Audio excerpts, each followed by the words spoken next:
नमस्कार मित्रों। आज जो है हम साइंस सेक्शन को कवर करेंगे घटना चक्र जीएस से। और ये चित्रात्मक प्रस्तुति है। ठीक है।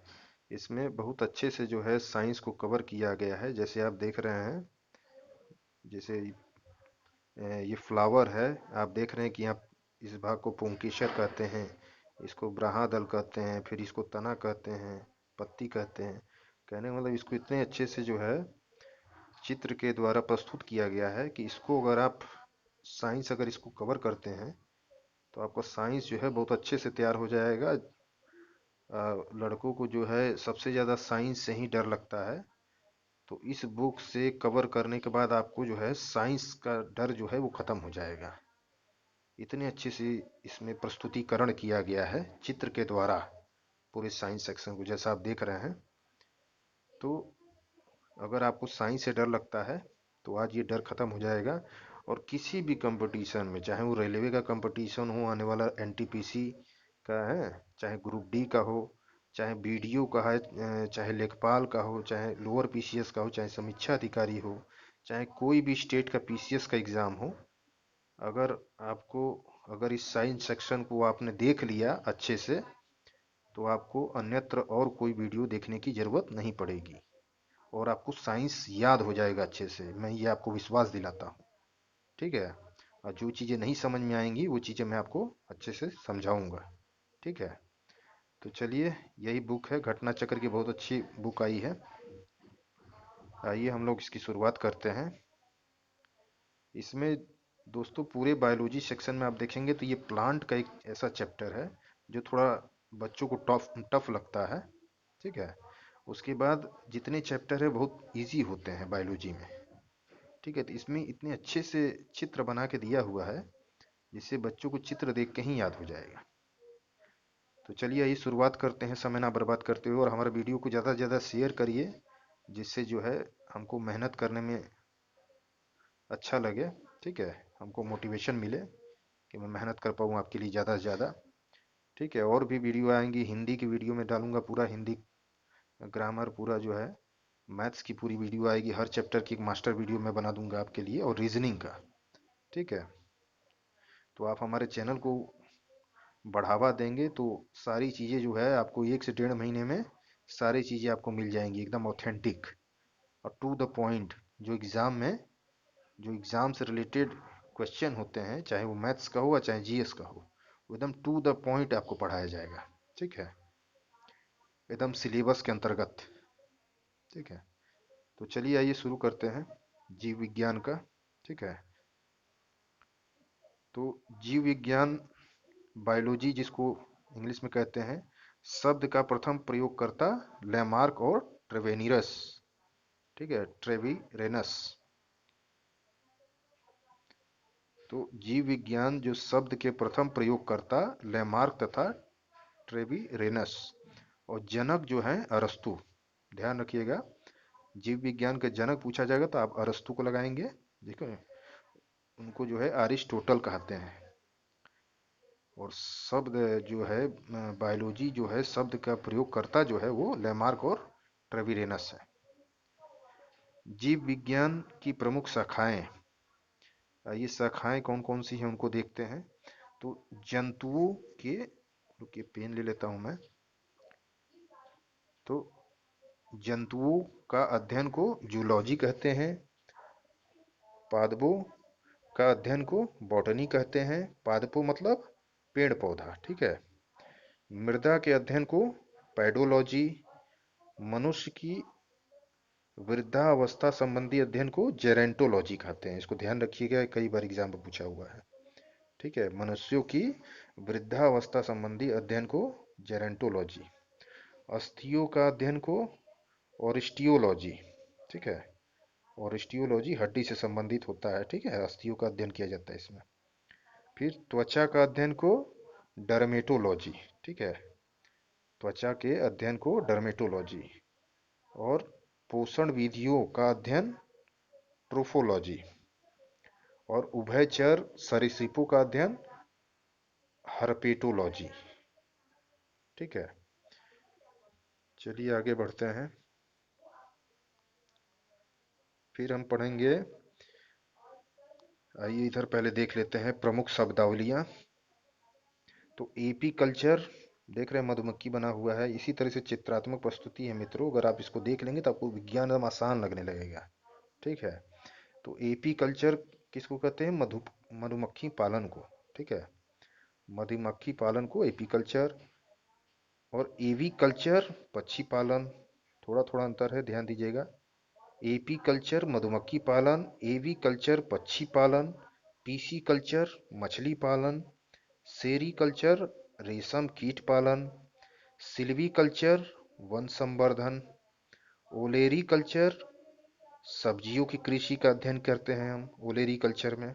इसको ध्यान रखिएगा, बहुत बार रिपीट करता है कि सब्जियों की कृषि का अध्ययन किस में करते हैं? ओलेरी कल्चर में। बागवानी का अध्ययन हॉर्टिकल्चर में, फलों की खेती पोमोलॉजी, अंगूर की खेती का अध्ययन विटीकल्चर, फसलों की खेती एग्रोनॉमी। ठीक है, आप ध्यान रखिएगा, हर एग्जाम में जो है एक जरूर पूछता है, तो आप इसको ध्यान रखिएगा। आगे देखिए, जैव विकास संबंधी प्रमुख सिद्धांत। ठीक है, जैव विकास संबंधी हर वैज्ञानिकों ने जो है सिद्धांत दिया है, आप ध्यान दीजिएगा। तो ये पूछता है, तो लेमार्कवाद, ये क्या कहते हैं? लेमार्क क्या कहते हैं? ये जनक हैं फ्रांसीसी वैज्ञानिक जीन बैप्टिस्टे डी लेमार्क। इनका पूरा नाम है लेमार्क का। इनकी पुस्तक है फिलोसफी जियोलॉजिक।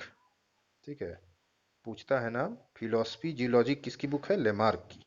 अन्य नाम, उपार्जित लक्षणों की वंशागति का सिद्धांत।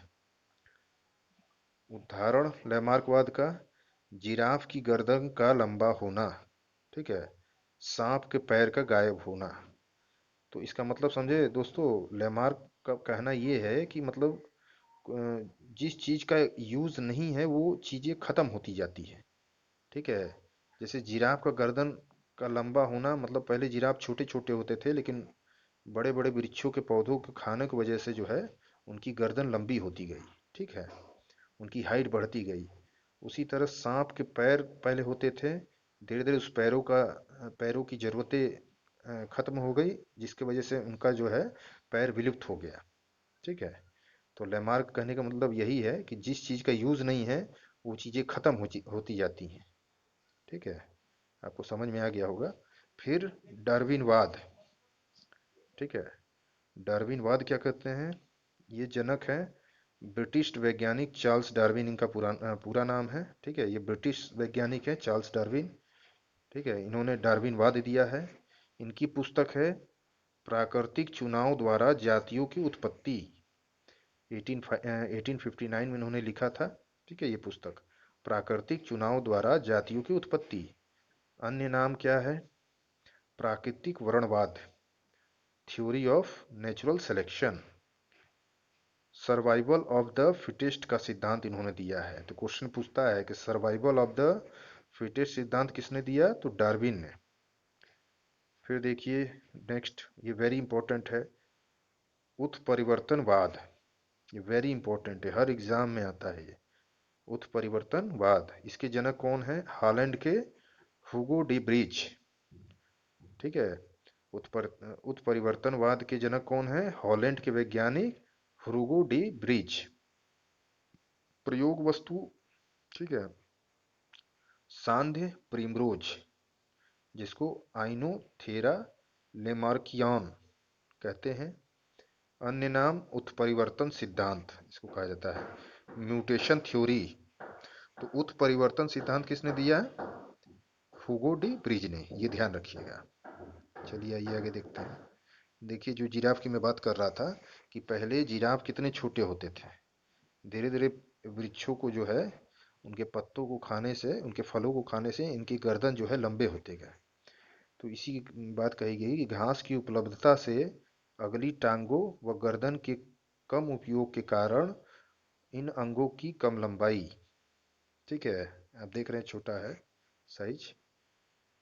और ऊंचे वृक्षों की पत्तियां खाने के लिए अगली टांगों व गर्दन का अधिक उपयोग होने से इन अंगों की अधिक लंबाई। ठीक है, तो लेमार्क यही कहना चाहते थे।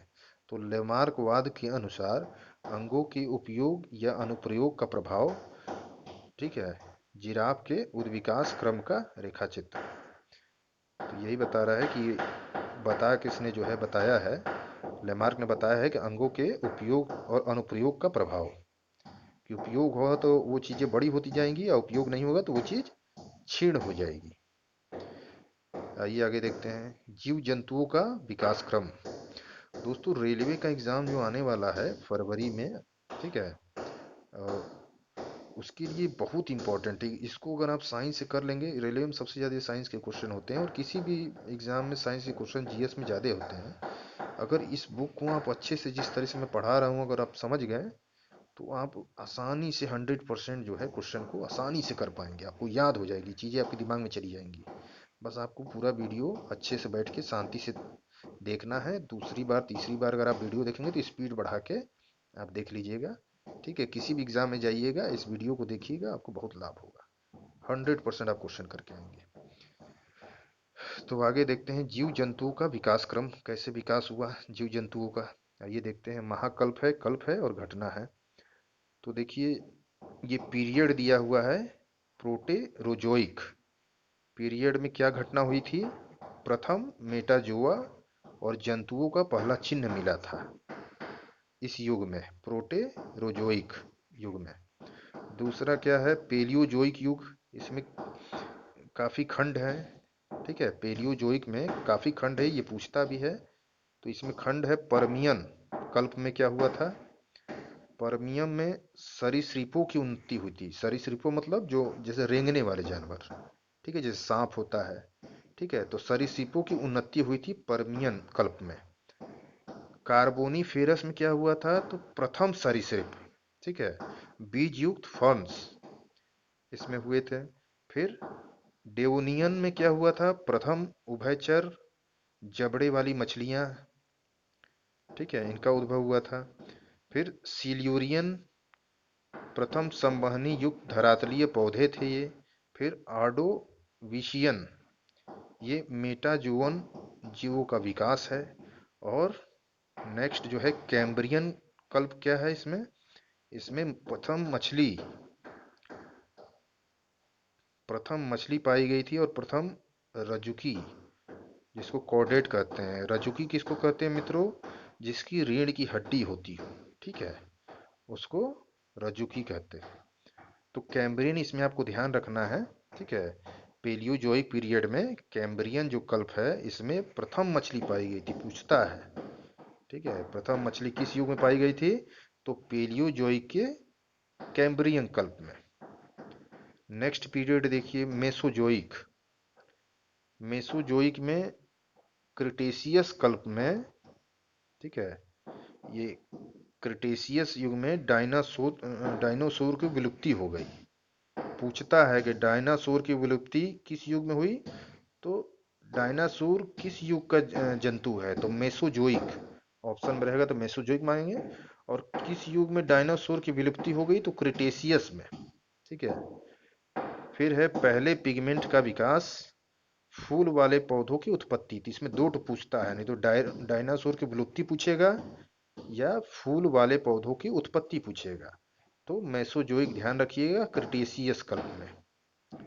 फिर जुरासिक, जुरासिक कल्प में क्या हुआ था, पहली चिड़िया का विकास हुआ था, डायनासोर की उन्नति हुई थी, ठीक है। इसको भी ध्यान रखिएगा, जुरासिक कई बार ऑप्शन में देता है, ठीक है। तो पहली चिड़िया का विकास और डायनासोरों की उन्नति किस युग में हुई थी, जुरासिक में।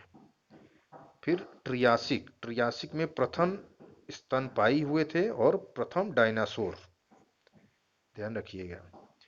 फिर नेक्स्ट है सेनोजोइक पीरियड। सेनोजोइक में क्वाटरनरी कल्प में जो है मानव का उद्विकास हुआ था। देखिए जो मानव का विकास जो है, आप देखिए जो मानव है वो सेनोजोइक पीरियड में। तो पूछता है कि मानव का जो है उद्विकास किस युग में हुआ था, तो सेनोजोइक में, ठीक है। और क्वाटरनरी कल्प में। नियोसीन क्या है, स्तनपायियों में विविधता, ठीक है। नियोसीन और पेलियोसीन में स्तनपायियों में विविधता। तो इसमें आप ध्यान क्या रखेंगे ये सब चीजों में, कि मनुष्य का उद्विकास ध्यान रखिएगा कि सेनोजोइक में हुआ था, क्वाटरनी कल्प में, और पहली चिड़िया का विकास और डायनासोरों की उन्नति, जुरासिक का आप ध्यान रखिएगा। ठीक है। और डायनासोर की विलुप्ति और फूल वाले पौधों की उत्पत्ति, तो इसको ध्यान रखिएगा। ये क्वेश्चन पूछता है इसमें से एक। फिर आगे देखिए, वर्गीकी जिसको टैक्सोनॉमी कहते हैं। वर्गीकी किसको कहते हैं, इसकी परिभाषा देखिए, जीवों को उनकी समानताओं के आधार पर छोटे बड़े समूहों में बांटना, उसी को वर्गीकी कहते हैं। इसके जनक कौन, वर्गीकी के जनक कौन है? कैरोलस लिनियस है वर्गीकी के जनक। ये जो है वर्गीकी 5 जगत प्रणाली के जनक हैं। वर्गीकी के 5 जगत प्रणाली के जनक कौन है? विटेकर, आर एच विटेकर इनका नाम है। तो क्वेश्चन पूछेगा कि वर्गीकी के जनक कौन है, तो कैरोलस लिनियस। और 5 जगत प्रणाली के जनक वर्गीकी में कौन है, तो आर एच विटेकर। तो 5 जगत जो है आर एच विटेकर, जो ये 5 जगत है इसको समझते हैं। यही चैप्टर जो है दोस्तों थोड़ा सा कठिन लगते हैं बायोलॉजी में, बाकी आगे के चैप्टर बहुत इजी है बायोलॉजी में। तो इसको समझ लीजिए, इससे भी एक दो प्रश्न आते हैं, इसको भी छोड़ना जरूरी नहीं है। इसको समझ लेंगे तो चित्र के माध्यम से ही आपको याद हो जाएगा। ठीक है। थोड़ा सा वीडियो लंबा होगा मित्रों, लेकिन समझ समझ की चीज़ों को अगर एक बार समझ गए आप, तो बाद में आप स्पीड बढ़ा के देख सकते हैं आसानी से। तो देखिए क्या है, 5 जगत में देखते हैं पहले। 5 जगत जो है किनको किनको कहा जाता है, तो मोनेरा, प्रोटिस्टा, कवक, पादप, जंतु। ठीक है। यही 5 जगत को हम लोग पढ़ेंगे कि मोनेरा में कौन से जंतु आएंगे, प्रोटिस्टा में, कवक में, पादप में, जंतु में। ठीक है। तो यूकेरियोटिक जीव जो हैं, उदाहरण इनके क्या है, शैवाल और प्रोटोजुआ। ठीक है। पूछता है कि यूकेरियोटिक जीव कौन कौन से हैं, तो शैवाल और प्रोटोजुआ अगर ऑप्शन में होगा तो आप लगाएंगे। ठीक है। सभी उपभोक्ता जीव कशेरुकी और अकशेरुकी होते हैं। कशेरुकी मतलब रीढ़ की हड्डी होना, अकशेरुकी मतलब उसकी रीढ़ की हड्डी नहीं होती है। ठीक है। तो ये 5 जगत यही है, मोनेरा आपका, प्रोटिस्टा, कवक, पादप, जंतु। अब इन्हीं के बारे में हम लोग पढ़ेंगे। ठीक है। तो एक कोशिकी मोनेरा जो होते हैं, ठीक है, मोनेरा जो होते हैं एक कोशिकी होते हैं। ये प्रोकैरियोटिक जीव होते हैं। उदाहरण इसका, जो एक एक कोशिका, कहने का मतलब मोनेरा की बात नहीं कर रहा हूँ दोस्तों, जो एक कोशिका मतलब सेल आप देखते होंगे, तो एक सेल वाले जो जीव होते हैं उनको प्रोकैरियोटिक जीव कहते हैं। उदाहरण उनके क्या है, माइकोप्लाज्मा, ठीक है, जीवाणु जिसको बैक्टीरिया कहते हैं, ठीक है, साइनोबैक्टीरिया। ये जो है एक कोशिकी होता है, इनमें एक सेल होता है, इसलिए इनको प्रोकैरियोटिक कहते हैं। ठीक है।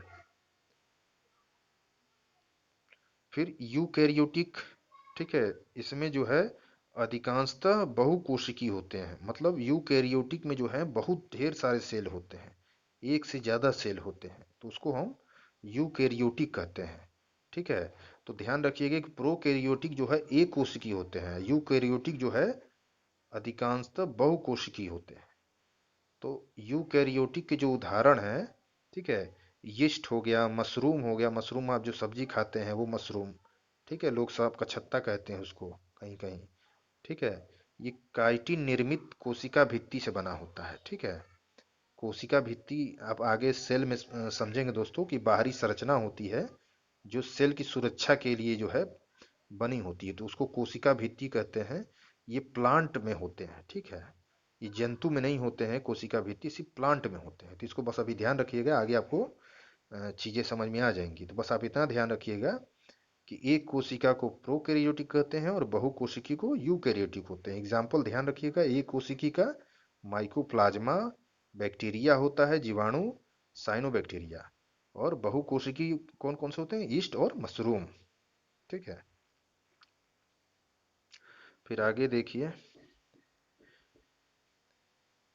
स्वपोषी मतलब वो भोजन अपना खुद बनाते हों उनको स्वपोषी कहते हैं। ठीक है। ब्रायोफाइटा, टेरिडोफाइटा, अनावृत व आवृत बीजी। ठीक है। ये सब चीज़ों के बारे में हम आगे पढ़ेंगे। ठीक है। जंतु को आप समझ गए हैं कि सभी उपभोक्ता जीव कशेरुकी या अकशेरुकी में होते हैं, जिसमें किसी में रीढ़ की हड्डी होती है। कशेरुकी मतलब किसी में रीढ़ हड्डी होती है, अकशेरुकी मतलब किसी किसी में रीढ़ की हड्डी का अभाव होता है। ठीक है, आगे आपको समझ में आएंगी चीजें। तो पहले देखिए 5 जगत है, अब हम लोग मोनेरा, प्रोटिस्टा, कवक, उपादप और जंतु को लाइन बाय लाइन समझेंगे क्या है ये, इसके अंतर्गत कौन कौन सा जीव आते हैं। तो मोनेरा, ठीक है, मोनेरा, मोनेरा में आता है माइकोप्लाज्मा। ठीक है, ये स्वतंत्र जीवन यापन करने वाले सूक्ष्मतम जीव होते हैं। ये प्रजनन में समर्थ होते हैं। ठीक है, इनके बच्चे भी होते हैं। कहने का मतलब ये है कि प्रजनन में समर्थ होते हैं। तो माइकोप्लाज्मा जो है वो स्वतंत्र जीव यापन करने वाले सूक्ष्मतम जीव होते हैं। ये प्रजनन में समर्थ होते हैं और ये मोनेरा प्रजाति के हैं। ठीक है, ये देख रहे हैं ना आप, मोनेरा, प्रोटिस्टा, ये 5 जगत है। तो ये मोनेरा जगत का है माइकोप्लाज्मा। दूसरा देखिए साइनोबैक्टीरियम। ठीक है, ये साइनोबैक्टीरियम, इसका अन्य नाम है नील हरित शैवाल। ठीक है, इसको ग्रीन algae कहते हैं इंग्लिश में। तो जो नील हरित शैवाल मित्रों, जो आप देखते होंगे काई, काई जो ग्रीन कलर की होती है उसी को शैवाल कहते हैं। ठीक है, तो साइनोबैक्टीरियम इनको कहते हैं। तो ये जो है ये किस जगत में आते हैं, मोनेरा जगत में आते हैं। तो इसको ध्यान रखिएगा, तो पूछता है कि नील हरित शैवाल किस जगत में आएंगे, तो मोनेरा में। फिर जीवाणु, जिसको इंग्लिश में बैक्टीरिया कहते हैं, ये सरल तथा एक कोशिकीय सूक्ष्म जीव होते हैं। ठीक है, ये एक कोशिकीय जीव सूक्ष्म जीव होते हैं। ठीक है, ये 2 प्रकार के होते हैं, एक परपोषी, एक स्वपोषी। स्वपोषी मतलब जो भोजन अपने आप बना के मतलब अपने यूज करते हो। परपोषी मतलब दूसरे के भोज दूसरे पे मतलब निर्भर रहते हो। ठीक है, सो उसको परपोषी कहते हैं। आगे देखिए, दूसरा देखिए कवक। ठीक है, मोनेरा हमने देख लिया। अब ये जो कवक है यहाँ 5 जगत में, तो अब इसको देखते हैं कवक को। तो कवक जो है वो पर्णहरिम रहित, ठीक है, नो क्लोरोफिल होता है। मतलब जो है ये क्लोरोफिल जो होता है वो ग्रीन कलर का होता है। तो ये बिना क्लोरोफिल का होता है। ठीक है, आप इतना समझ लीजिए। और ये थैलोफाइट्स होते हैं। ठीक है, कवक में थैलोफाइट्स होते हैं। ठीक है, और ये परपोषी होते हैं, मतलब ये अपना भोजन खुद नहीं बनाते हैं। ये जो है दूसरे जीव पर निर्भर होते हैं, जैसे बैक्टीरिया पर निर्भर होते हैं। ठीक है, बैक्टीरिया पे कह रहे हैं, सॉरी दोस्तों। नील हरित शैवाल जो आपने इसमें पढ़ा आप मोनेरा में, तो जो नील हरित शैवाल होते हैं ये भोजन बनाते हैं सूर्य से। ठीक है, तो उसी का जो है भोजन करते हैं कवक। तो इसलिए इनको परपोषी, ये जो है ग्रीन नील हरित शैवाल पे निर्भर होते हैं, और नील हरित शैवाल जो है वो कवक पे निर्भर होते हैं। ठीक है, तो नील हरित शैवाल 2 प्रकार के होते हैं, मैं आपको बता दी कि परपोषी भी होते हैं तो स्वपोषी भी होते हैं। कवक जो है वो परपोषी होता है, ये अपना भोजन स्वयं नहीं बनाता है। ठीक है, तो इसलिए इसको हेट्रोग्राफिक बोलते हैं। ये काइटिन निर्मित कोशिका भित्ति से होते हैं। इसके ऊपर जो है कोशिका भित्ति बनी होती है कवक के ऊपर। कवक का अध्ययन को क्या कहते हैं, माइकोलॉजी। पूछता है कवक का अध्ययन किस में किया जाता है, तो माइकोलॉजी में। कवक प्लस शैवाल, ठीक है, इक्वल टू लाइकेन। ठीक है, कवक और शैवाल मिल जाते हैं तो उनको लाइकेन कहते हैं। और कहा जाता है कि जहाँ लाइकेन पाए जाते हैं मतलब वहाँ नॉइस पॉपुलेशन नहीं है, पॉल्यूशन। ठीक है, पॉल्यूशन की पहचान है कि जहाँ लाइकेन नहीं है वहाँ पॉल्यूशन है, और जहाँ पॉल्यूशन नहीं है वहाँ लाइकेन मिलते हैं। ठीक है, ये पहचान है। तो उदाहरण देख लीजिए कवक का। खमीर उदाहरण है।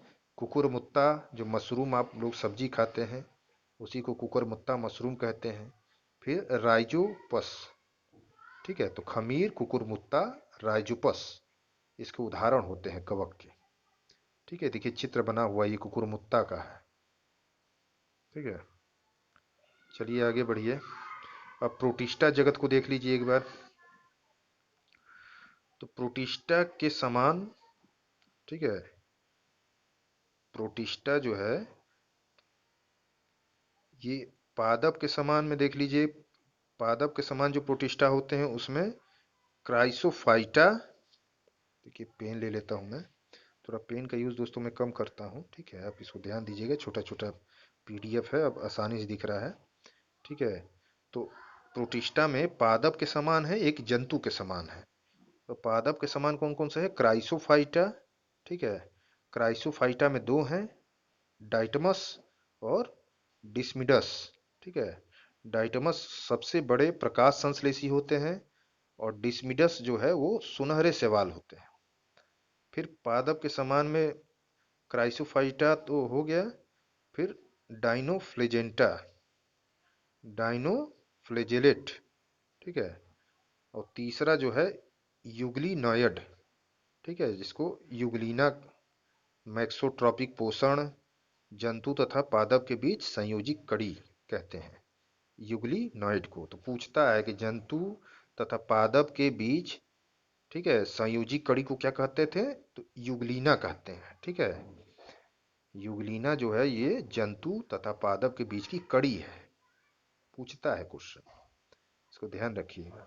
फिर स्लाइम मोल्ड, इसके अंतर्गत कवक के समान जो है जंतु आते हैं, ठीक है। स्लाइम मोल्ड में कवक के समान जंतु आते हैं। फिर प्रोटोजोआ, वेरी इंपॉर्टेंट, इसको ध्यान दीजिएगा।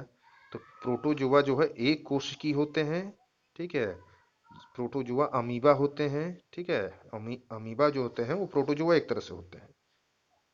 पैरामीशियम है, ट्रिपेनोसोमा, ये सब प्रोटोजोआ होते हैं। जैसे मच्छर भी दोस्तों एक प्रोटोजोआ होता है, ठीक है, जिससे मलेरिया होता है, ठीक है। मच्छर काटने से आपको मलेरिया होता है ना, तो वो भी प्रोटोजोआ है। तो इसको ध्यान रखिएगा, ठीक है। यूग्निनॉइड का ध्यान रखिएगा, और प्रोटोजोआ की, ये दोनों में से क्वेश्चन पूछता है। ये जरूर पूछता है कि जंतु तथा पादप के बीच की संयोजी कड़ी क्या कहते हैं? यूग्लिना। और प्रोटोजोआ ध्यान रखिएगा, एक क्वेश्चन ये होता है अमीबा एक प्रोटोजोआ है, पैरामीशियम एक प्रोटोजोआ है, और ट्रिपेनोसोमा ये प्रोटोजोआ है। चलिए आगे बढ़िए। अब देखिए पादप जगत है, ठीक है। इस इस इस इस किताब में यही दोस्तों क्वालिटी है कि इसमें एकदम चित्र बना बना के दिया है, जिसको जो है आप पढ़ेंगे भी और उस चित्र को देखेंगे आपको याद हो जाएगी, ठीक है। जैसे थैलोफाइटा को देखो, ये इस तरीके से है, ठीक है। ये देखिए इस तरीके से थैलोफाइटा होता है, ठीक है। ये पादप जगत है। तो पादप जगत में थैलोफाइटा को देखिए, थैलोफाइटा क्या होता है? ये सरल शारीरिक संरचना का होता है।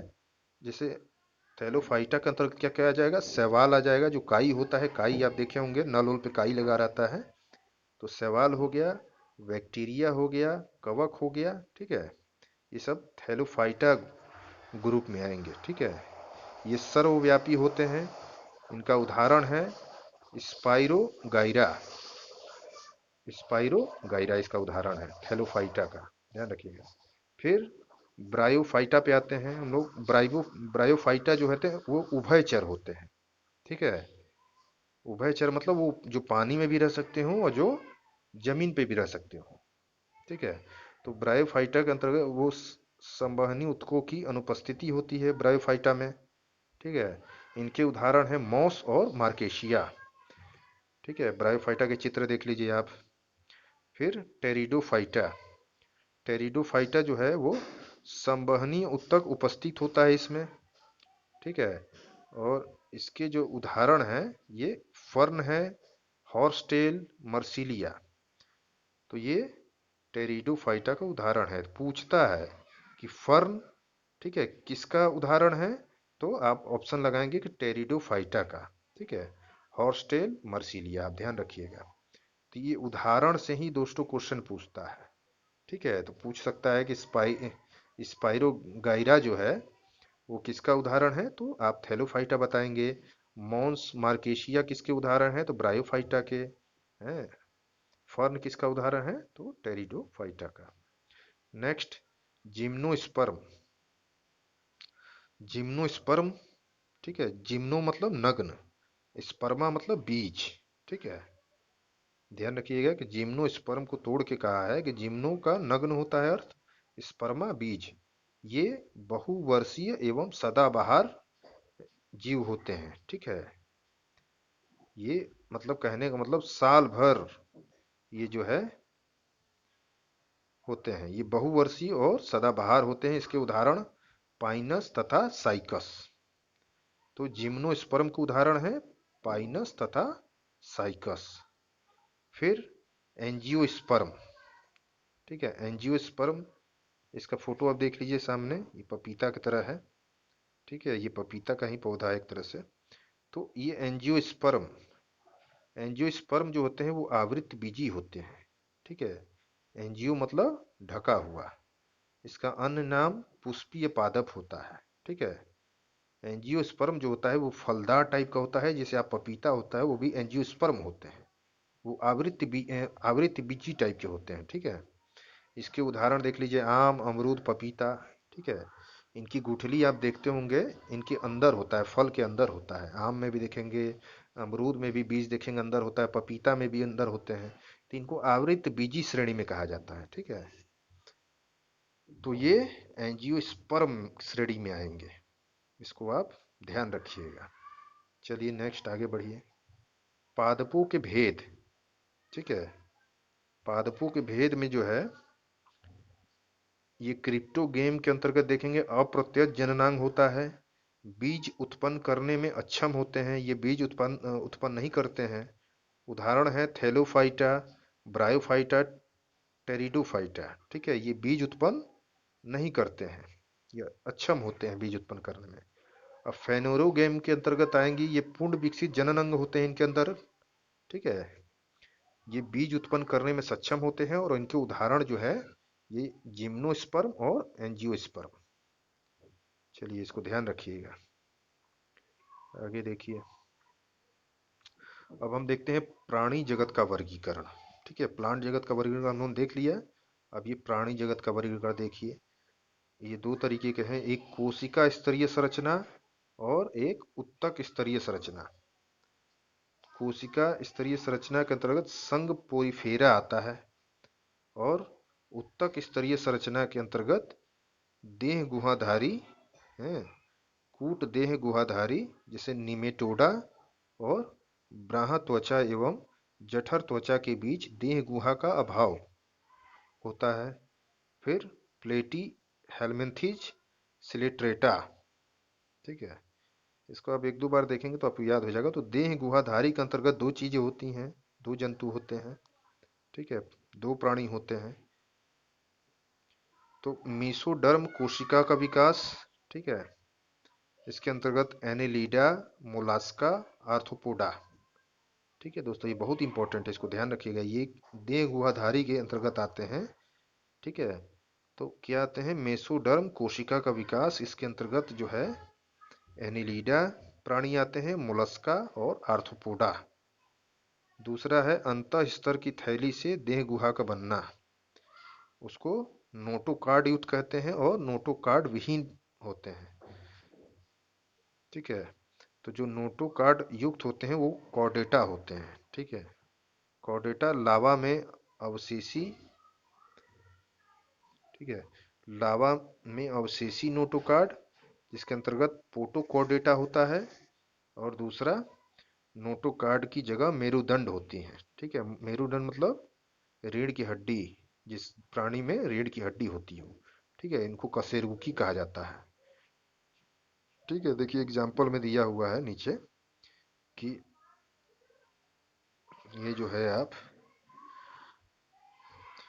किनके किनके जो है कौन कौन कशेरुकी जीव हैं, तो ये जो है साइक्लोस्टोमेटा, ठीक है, ये स्तनपायी जीव होते हैं, इनके अंतर्गत भी रीढ़ की हड्डी होती है। सरीसृप, ठीक है, जो रेंगने वाले जानवर हैं, सांप वाप हो गए, पक्षी हो गया, मत्स्य मतलब मछली हो गया, जल स्थल चर, ठीक है, मेढक उडक हो गया। तो ये कशेरुकी जीव होते हैं जिनके अंदर रीढ़ की हड्डी होती है, ठीक है। चलिए आगे बढ़ते हैं। अब हम लोग वर्गीकरण देख लीजिए, पादप जगत का वर्गीकरण, ठीक है। तो इसके अंतर्गत विभेदित पादप शरीर और बिना विभेदन वाले पादप शरीर, ठीक है। तो विभेदित पादप शरीर के अंतर्गत बिना संवहनी उत्तक के, ठीक है, बिना संवहनी उत्तक के क्या होगा, एग्जाम्पल ब्रायोफाइटा, इसके उदाहरण है, बिना संवहनी उत्तक के उदाहरण ब्रायोफाइटा होते हैं।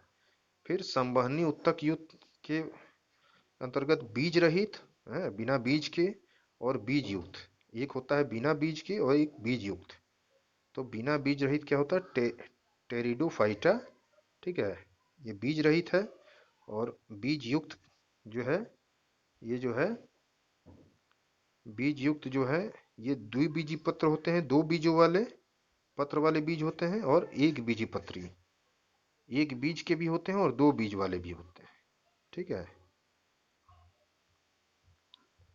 और इधर क्या है, बिना विभेदन वाले पादप शरीर देख लीजिए, थैलोफाइटा इसका एग्जाम्पल है। थैलोफाइटा में कौन कौन से जीव आते हैं, प्लांट आते हैं, शैवाल, कवक, बैक्टीरिया, ठीक है। थैलोफाइटा के एग्जाम्पल क्या क्या है दोस्तों, थैलोफाइटा में कौन कौन से पादप आएंगे, शैवाल, कवक और बैक्टीरिया, इसको ध्यान रखिएगा, पूछता है। जंतु जगत के जंतु जगत के प्रमुख संघ, जंतु जगत के प्रमुख संघ जिसको फाइलम कहते हैं, ठीक है। चलिए आइए इसको देखते हैं, जंतु जगत की जो प्रमुख संघ हैं इनको। तो एक होता है पोरीफेरा, जिसको छिद्र धारक कहते हैं, ठीक है। इसके अंतर्गत असंख्य छिद्रयुक्त शरीर वाले जीव होते हैं, हैं। फिर शरीर में स्पंज गुहा होता है, इनका अन्य नाम स्पंज होता है। उदाहरण साइकॉन और स्पॉन्जिला। जैसे आप लोग माइक्रोनी वोक्रोनी खाते हैं, उस टाइप का जो है ये जो है ये पादप होता है, जंतु होता है, सॉरी, ठीक है। इनको पोरीफेरा छिद्र युक्त धारक के अंतर्गत कहा जाता है, इनको स्पंजी कहा जाता है, ठीक है। एग्जाम्पल है सॉइकॉन और स्पॉन्जिला। ये एग्जाम्पल पूछेगा, जैसे क्वेश्चन एग्जाम में पूछता है कि स्पॉन्जिला है और साइकॉन किसके उदाहरण है, तो पोरीफेरा, ठीक है। आप उत्तर में पोरीफेरा लगाएंगे। दूसरा सिलिट्रेटा, ठीक है, निडेरिया। देखियो मित्रों, ये जो चैप्टर है ये थोड़ी सी बायोलॉजी के सबसे कठिन चैप्टर कहा जाता है। आप इसको ही बस थोड़ा सा समझ लें, या बार बार आपको नहीं समझ में आ रहा तो दोबारा देखेंगे तो आपको चीज़ें जो है समझ में भी आएंगी और याद भी हो जाएगी। और आगे इसके बाद के जो सारे चैप्टर हैं, 8-10 चैप्टर, वो बहुत इजी हैं, ठीक है। उसको आप आसानी से याद कर सकते हैं, मैं आपको समझा दूंगा आसानी से। लेकिन ये जो प्लांट वाले चैप्टर हैं ये थोड़ा सा कठिन है, क्योंकि इसमें शब्द जो है ना बहुत कठिन कठिन होते हैं। वो भी याद हो जाते हैं, जैसे हम लोग को याद हो जाता है, एग्जाम में हम लोग आंसर टिक कर लेते हैं आसानी से, ठीक है।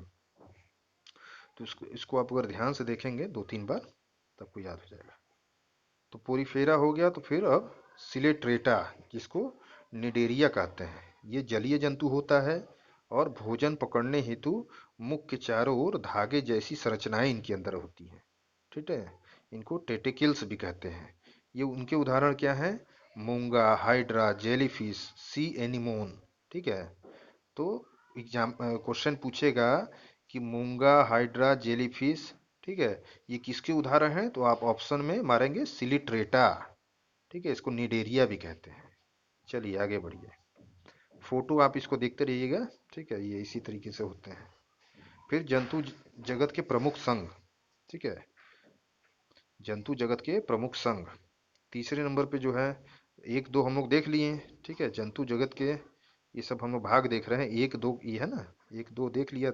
फिर 3-4, फिर देखिए टीनोफेरा जो है जंतु के अंतर्गत कौन कौन से जंतु आएंगे, तो सिलेट्रेटा से गहन संबंध, ठीक है। ये कंघी जैसे होते हैं, ठीक है, इनको छलांग कहते हैं, अधिकांशतः पारदर्शी होते हैं। और टीनोफेरा के उदाहरण है समुद्री अखरोट और कॉम्ब जेली, ठीक है, समुद्री अखरोट और कॉम्ब जेली टीनोफोरा का उदाहरण है। चौथा देख लीजिए, प्लेटी हेल्मथ्रीज, प्लेटी हेल्मथ्रीज, ठीक है। इसके अंतर्गत देह गुहा रहित 3 स्तरीय शरीर वाले जीव होते हैं, ठीक है। ये चपटा शरीर के होते हैं, उभयलिंगी होते हैं, अविकसित पाचन तंत्र इनके अंतर्गत होता है, उत्सर्जन हेतु फ्लेम कोशिका होता है। और प्लेटी हेल्मथीज के उदाहरण कौन कौन से हैं, प्लेनेरिया या लीवर फ्लूक, चित्र बने हुए हैं, आप देखते जाइए, ठीक है। नेक्स्ट देखिए पांचवा, एस्केलमेंथीज, ठीक है। एस्केलमेंथीज जो है वो लंबे, बेलनाकार, अखंडित होते हैं। ठीक है, अखंडित कृमि होते हैं। ये स्पष्ट आहार नाल वाले होते हैं। नर छोटा होता है, मादा बड़ा होता है। इसमें ध्यान रखिएगा, क्वेश्चन पूछता है कि एस्केलमेंथीज जो है, इसमें नर जो है पुरुष छोटे होते हैं और मादा जो है महिला बड़ी होती हैं। जो ठीक है, ये उत्सर्जन, ठीक है, उत्सर्जन किससे करते हैं? प्रोटोन फ्रीडिया द्वारा। अपने शरीर की गंदगी को बाहर निकालते हैं प्रोटोन फीडिया द्वारा। ठीक है, ये एक लिंगी होते हैं तथा आंतरिक निषेचन इनके अंदर होता है। ठीक है, ये एक लिंगी होता है तथा आंतरिक निषेचन करते हैं। इनके उदाहरण क्या क्या है? एस्केरिस, ठीक है, जो गोल कृमि होते हैं। ठीक है, आप खेत में देखते होंगे गोल कृमि। ठीक है, थ्रेड वर्म होते हैं। उच्च रेरिया होते हैं, जिसको फाइलेरिया का कृमि का, जैसे फाइलेरिया जिसको रोग होते हैं जिस कृमि से, वो इसके एग्जाम्पल होते हैं। ठीक है, छठवा देख लीजिए, एनेलिडा। ठीक है, एनिलिडा को देख लीजिए। एनिलिडा जो है लंबा होता है, द्विपार्श्व होता है। ठीक है, सममित व कई खंडों में बटा शरीर इसका होता है। उत्सर्जन हेतु वृक्क का प्रयोग करता है। ठीक है, उत्सर्जन के लिए अपनी किडनी का प्रयोग करता है एनेलिडा। ये इंपॉर्टेंट है, इसको ध्यान रखिएगा एनेलिडा को। काइटिन से बने सीटी द्वारा प्रचलन होता है इसका। सामान्यतः त्वचा द्वारा श्वसन करता है ये। एनिलिडा जो है अपनी त्वचा से ये श्वसन करता है, सांस लेता है। एक लिंगी और उभयलिंगी दोनों होता है। ठीक है, एनिलिडा जो है वो एक लिंगी भी होता है और उभयलिंगी दोनों होता है। इसके उदाहरण है केचुआ, जोंक, नेरिस। तो ये पूछता है कि केचुआ या जोंक या नेरिस किसके उदाहरण है, तो ये एनिलिडा जंतु में आएंगे। ठीक है, तो इसको आप ध्यान रखिएगा। मैं इस वजह से आपको जो है क्वेश्चन के रूप में बता दे रहा हूँ कि जो क्वेश्चन में आप पूछेगा तो आप फंसेंगे नहीं। आपको ये चीजें याद रहेंगी कि भाई केचुआ और जोंक किस में था, तो एनेलिडा वर्ग में था। तो आप क्वेश्चन को आसानी से टिक कर देंगे। ठीक है, आइए नेक्स्ट देखते हैं आगे। सातवां, आर्थ्रोपोडा। ठीक है, ये बहुत इंपॉर्टेंट है मित्रों, इसको ध्यान रखिएगा। आर्थ्रोपोडा बहुत क्वेश्चन पूछता है, एनेलिडा और आर्थ्रोपोडा बहुत पूछता है। तो आर्थ्रोपोडा श्रेणी में कौन कौन से जीव आते हैं? तो आर्थ्रोपोडा जंतु जगत का सबसे बड़ा संघ है। तो क्वेश्चन पूछता है कि जंतु जगत का सबसे बड़ा संघ कौन सा है? आर्थ्रोपोडा। इसमें सबसे ज्यादा जंतु पाए जाते हैं आर्थ्रोपोडा श्रेणी में। ये तीन भागों में विभक्त शरीर इनका होता है, सिर, वक्ष और उदर। ठीक है, ये खुला परिसंचरण तंत्र के तरीके से होते हैं। इनका जो परिसंचरण तंत्र होता है वो खुला रहता है। ये संधि युक्त पाद होता है इनके अंदर। उदाहरण कौन कौन सा होता है? झींगा मछली, तितली, मक्खी, मकड़ी, बिच्छू। तो पूछता है कि झींगा मछली, तितली, मक्खी, मकड़ी, बिच्छू, इसमें से एक दे देगा। पूछेगा कि इस ये किस संघ से जुड़ा हुआ है, तो आप उत्तर देंगे आर्थ्रोपोडा। ठीक है, ध्यान रखिएगा। आठवां देखिए, मोलास्का। ये भी इंपॉर्टेंट है। मोलास्का जो है वो श्वसन हेतु गिल्स का या टेनिडिया का प्रयोग करता है। गिल्स मछली होती है ना, तो श्वसन हेतु गिल्स या टेनिडिया का प्रयोग करती है मोलास्का जो। ठीक है, इनके मोलस्का का भी जो है ये खुला परिसंचरण तंत्र होता है। उस उत्सर्जन हेतु ये भी गुर्दे का प्रयोग करती हैं। ठीक है, किडनी का प्रयोग करती हैं। ठीक है, कवच युक्त शरीर होता है इनका। ठीक है, रंगहीन खून होता है इनका, कोई कलर नहीं होता है ब्लड का। इनके उदाहरण हैं सीपी, घोघा, ऑक्टोपस। ठीक है, तो सीपी, घोघा, ऑक्टोपस किस श्रेणी में आते हैं? तो मोलस्का श्रेणी में आते हैं। ठीक है, नेक्स्ट। ये सभी ध्यान रखिएगा दोस्तों, इसी में से क्वेश्चन पूछता है, एग्जाम्पल दे देता है। ठीक है, कि मछली किस श्रेणी में है। ठीक है, तितली, मक्खी किस में है, तो आप आर्थ्रोपोडा लगाएंगे। ठीक है, सीपी दे देता है, घोंघा, ऑक्टोपस, ऑक्टोपस किस श्रेणी में है, तो मोलस्का श्रेणी में आते हैं। नौवां देख लीजिए, इकाइनोडर्मेटा। ठीक है, इकाइनोडर्मेटा में क्या है? इकाइनोडर्मेटा जो है ये समुद्री जंतु होते हैं। ये कांटों वाली त्वचा इनके अंदर होती है, जैसे स्टार फिश को देखा होगा आपने। हैं, पुनरुत्पादन की क्षमता होती है। उदाहरण देख लीजिए, Hague fish, star fish, brittle star fish, तो स्टार फिश पूछता है, ठीक है, स्टार फिश किसका उदाहरण है? इकाइनोडर्मिटा का। फिर देख लीजिए कॉर्डेटा का, ठीक है। कॉर्डेटा जो होते हैं ये नोटोकार्ड एवं क्लोम छिद्र उपस्थित होता है, ठीक है। ये नालदार तंत्रिका रज्जु होते हैं, उदाहरण सभी कशेरुकी जंतु, ठीक है। कॉर्डेटा का उदाहरण, तो कॉर्डेटा वो जंतु में होते हैं दोस्तों जिसमें रीढ़ की हड्डी पाई जाती है, ठीक है। वो सारे जंतु जो है ये कॉर्डेटा श्रेणी में आते हैं, ठीक है।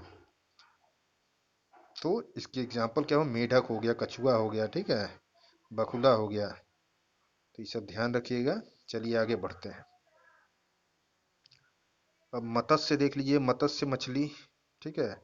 ये मत्स्य जो है ये सल्क युक्त त्वचा इनकी होती है, ये असमतापी होते हैं, ठीक है। ये द्विकक्षी हृदय होता है, इनके हृदय में दो कक्ष होते हैं, ध्यान रखिएगा। मनुष्य के हृदय में चार कक्ष होते हैं, ठीक है। तो मछ पूछता है कि मछली के हृदय में कितने कक्ष होते हैं? तो दो कक्ष होते हैं। तो मत्स्य जो है ये अंडे से भी उपज होते हैं, इनकी अंडज से भी होते हैं, उदाहरण ट्यूना और रोहू मछली, ठीक है। नेक्स्ट देख लीजिए साइक्लोस्टोमेटा, ठीक है। साइक्लोस्टोमेटा जो है वो जबड़े रहित कशेरुकी होते हैं, ये ईल के आकार का शरीर इनका होता है, ठीक है। ये सल्क रहित चिकनी त्वचा इनका होता है, उदाहरण लैम्प्रे और है मछली।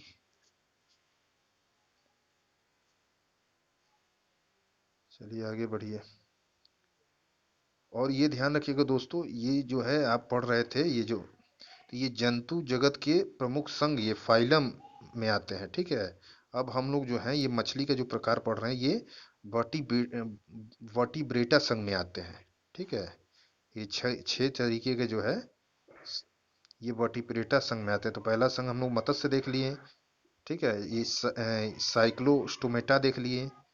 फिर तीसरा जो है ये एम्फीबिया है, ठीक है। ये जल स्थलचर होते हैं, ये वर्टिब्रेटा संघ के अंतर्गत आते हैं, ठीक है, तो ध्यान रखिएगा। तो एम्फीबिया में क्या क्या आ जाएंगे? एम्फीबिया जो है ये श्लेष्म ग्रंथियों युक्त त्वचा होता है इनका, त्रिकक्षीय हृदय होता है इनके, हृदय में तीन कक्ष होते हैं, फेफड़े और एक वृक्क मतलब एक किडनी होते हैं, जल व स्थल दोनों पर निवास करते हैं, इनके उदाहरण मेढक और टोड, ठीक है। तो मेढक और टोड किसके एग्जाम्पल है? एम्फीबिया। और ये जल और थल दोनों पे रह सकते हैं।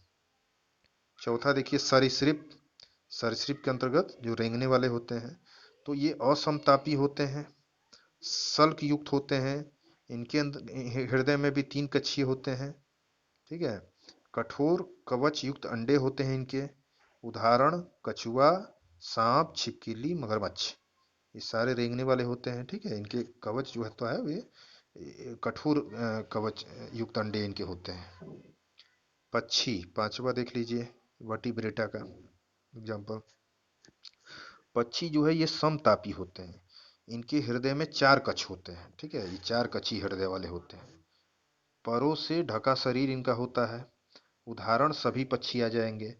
फिर स्तनपाई आ जाएंगे, स्तनपाई में समतापी होते हैं सारे स्तनपाई, ठीक है। ये चार कक्षी हृदय वाले होते हैं, दुग्ध ग्रंथियां होती हैं इनके अंतर्गत, ठीक है। स्तनपाई फीमेल को कहते हैं दोस्तों, ठीक है। जितने फीमेल जंतु हैं, जानवर हैं, सारे जो है स्तनपाई के अंतर्गत आएंगे, ठीक है। तो उनके अंदर दुग्ध ग्रंथियां पाई जाती हैं, शिशुओं को जन्म देने वाले होते हैं, उदाहरण इनका जो होता है ये जैसे चूहा होते हैं वो भी स्तनपाई होते हैं, मनुष्य भी स्तनपाई जीव है, ठीक है। चमगादड़ क्वेश्चन पूछता है कि मनुष्य जो है किस वर्ग में आता है? तो स्तनपाई वर्ग में आता है, ठीक है। तो चूहा, चमगादड़, ये सब जो है स्तनपाई जानवर है। तो ये वर्टिब्रेटा संघ के अंतर्गत कौन कौन से आएंगे?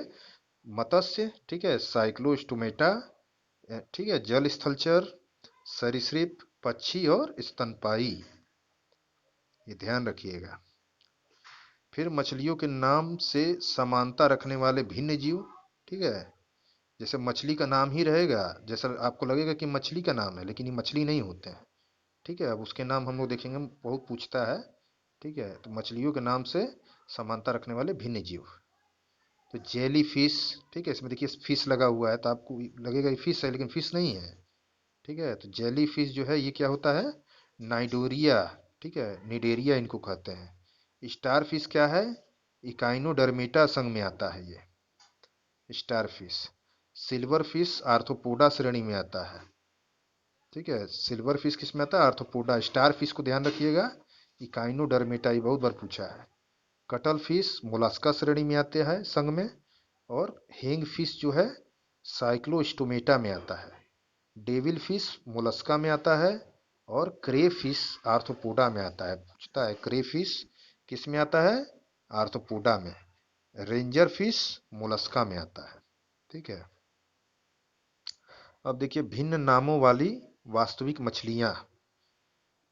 इस बुक में यही क्वालिटी है दोस्तों कि जो है इसमें चित्र बना के दिया है। अगर आप चित्र देख के अगर आप पढ़ लेते हो एक से दो बार तो आपको चीज़ें याद हो जाएंगी, दिमाग में आपकी पिक्चर बन जाएगा। ठीक है, बहुत अच्छी बुक है, कोई भी एग्जाम हो इसको जरूर एक बार देख के जाए। तो भिन्न नामों वाली वास्तविक मछलियां, flying fish, pie fish, pandal fish, gold fish, globe fish, cat fish, dog fish, समुद्री घोड़ा। ठीक है, ये भिन्न नामों वाली वास्तविक मछलियां हैं। ये मछलियों का नाम है दोस्तों, ध्यान रखिएगा। ये ऑप्शन में दे देगा, ठीक है, कि समुद्री घोड़ा क्या है, तो ये ये वास्तविक मछलियां, समुद्री घोड़ा मछली होता है। ऑप्शन में पूछ देता है चार जीवों का नाम, उसमें समुद्री घोड़ा दे देगा, ये क्या है, तो आप ध्यान रखिएगा ये मछली है। फिर एक बार रिपीट कर देते हैं, फ्लाइंग फिश ऑप्शन में इनमें से कोई भी दे देगा तो आप जो है मछली टिक करेंगे। ठीक है, flying fish, pipe fish, pandal fish, gold fish, globe fish, cat fish, dog fish, समुद्री घोड़ा। और ये सब जो देख रहे थे आप, ये फिश के नाम नहीं है, लेकिन इसके आगे भी फिश लगा हुआ है, जैसे जेली फिश, स्टार फिश, ये सब फिश नहीं होते हैं। ऑप्शन भी देता है, इसी में स्टूडेंट फंस जाते हैं। ठीक है, गलत आंसर टिक कर देते हैं, तो इसको ध्यान रखिएगा। अब परीक्षा दृष्टि से कुछ देख लेते हैं। चार कछिए हृदय वाला सरीसृप, ठीक है, मगरमच्छ होता है। मगरमच्छ में चार, मगरमच्छ के हृदय में चार कछ होते हैं, जैसे मनुष्य के हृदय में चार कछ होते हैं, दो वेंट्रिकल और दो ऑरिकल। उसी तरीके से मगरमच्छ में चार कछिए होते हैं। ठीक है, अंडे देने वाले स्तनपायी जीव कौन से हैं, एकिडीना एवं प्लेटिपस। भारत की भारत की विशालतम मृग प्रजाति है नीलगाय। उड़ने वाला स्तनपायी है चमगादड़। ठीक है, छह टांगों वाले जीव कहलाते हैं कीट वर्ग में। ध्यान रखिएगा, छह टांगों वाले जीव कहलाते हैं कीट वर्ग में। और उड़ने वाले स्तनपायी कौन सा है, एक एकलौता चमगादड़। कई बार क्वेश्चन पूछा है। ठीक है, स्तनपायी उड़ते नहीं है, लेकिन उड़ने वाला स्तनपायी एकलौता चमगादड़ है। ठीक है, सफेद रक्त वाला जीव कौन सा होता है, तिलचट्टा पूछता है।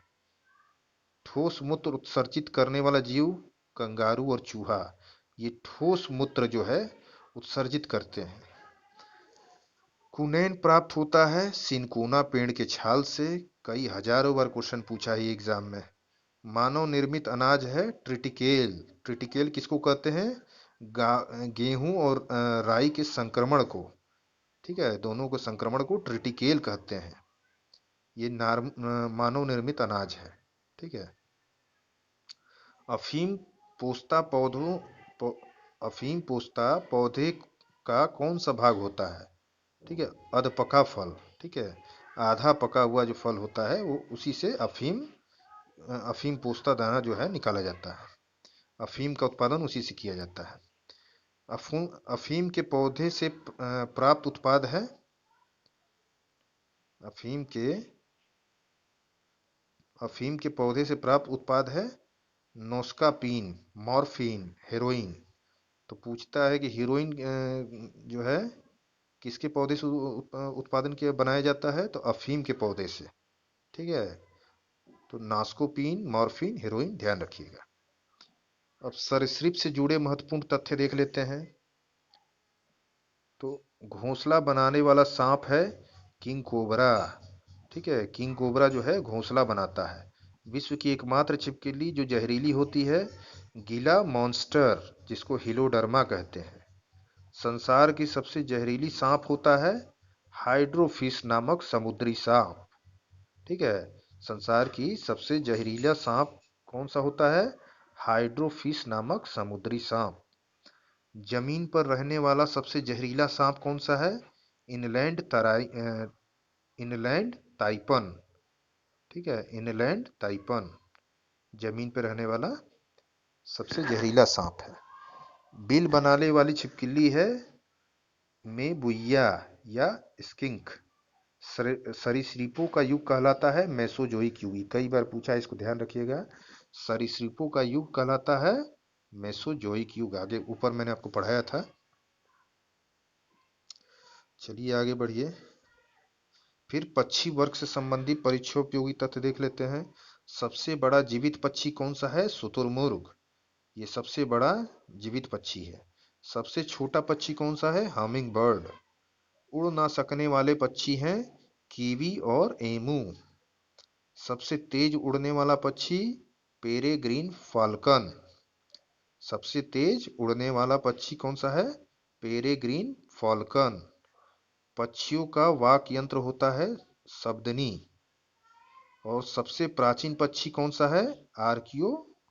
आर्कियोपेटेरिक्स, जो कि जुरासिक युग का पक्षी है। ठीक है, तो ध्यान रखिएगा, सबसे प्राचीन पक्षी कौन सा है? आर्कियोप्टेरिक्स, जो कि जुरासिक युग में है। फिर देख लीजिए जलीय स्तनपायी कौन कौन से हैं। ठीक है, जो जल में पाए जाते हैं स्तनपायी फीमेल पूछता है, ध्यान रखिएगा। तो जलीय स्तनपायी कौन सा है? Blue whale. ये पृथ्वी का सबसे विशालतम स्तनपायी पूछा है।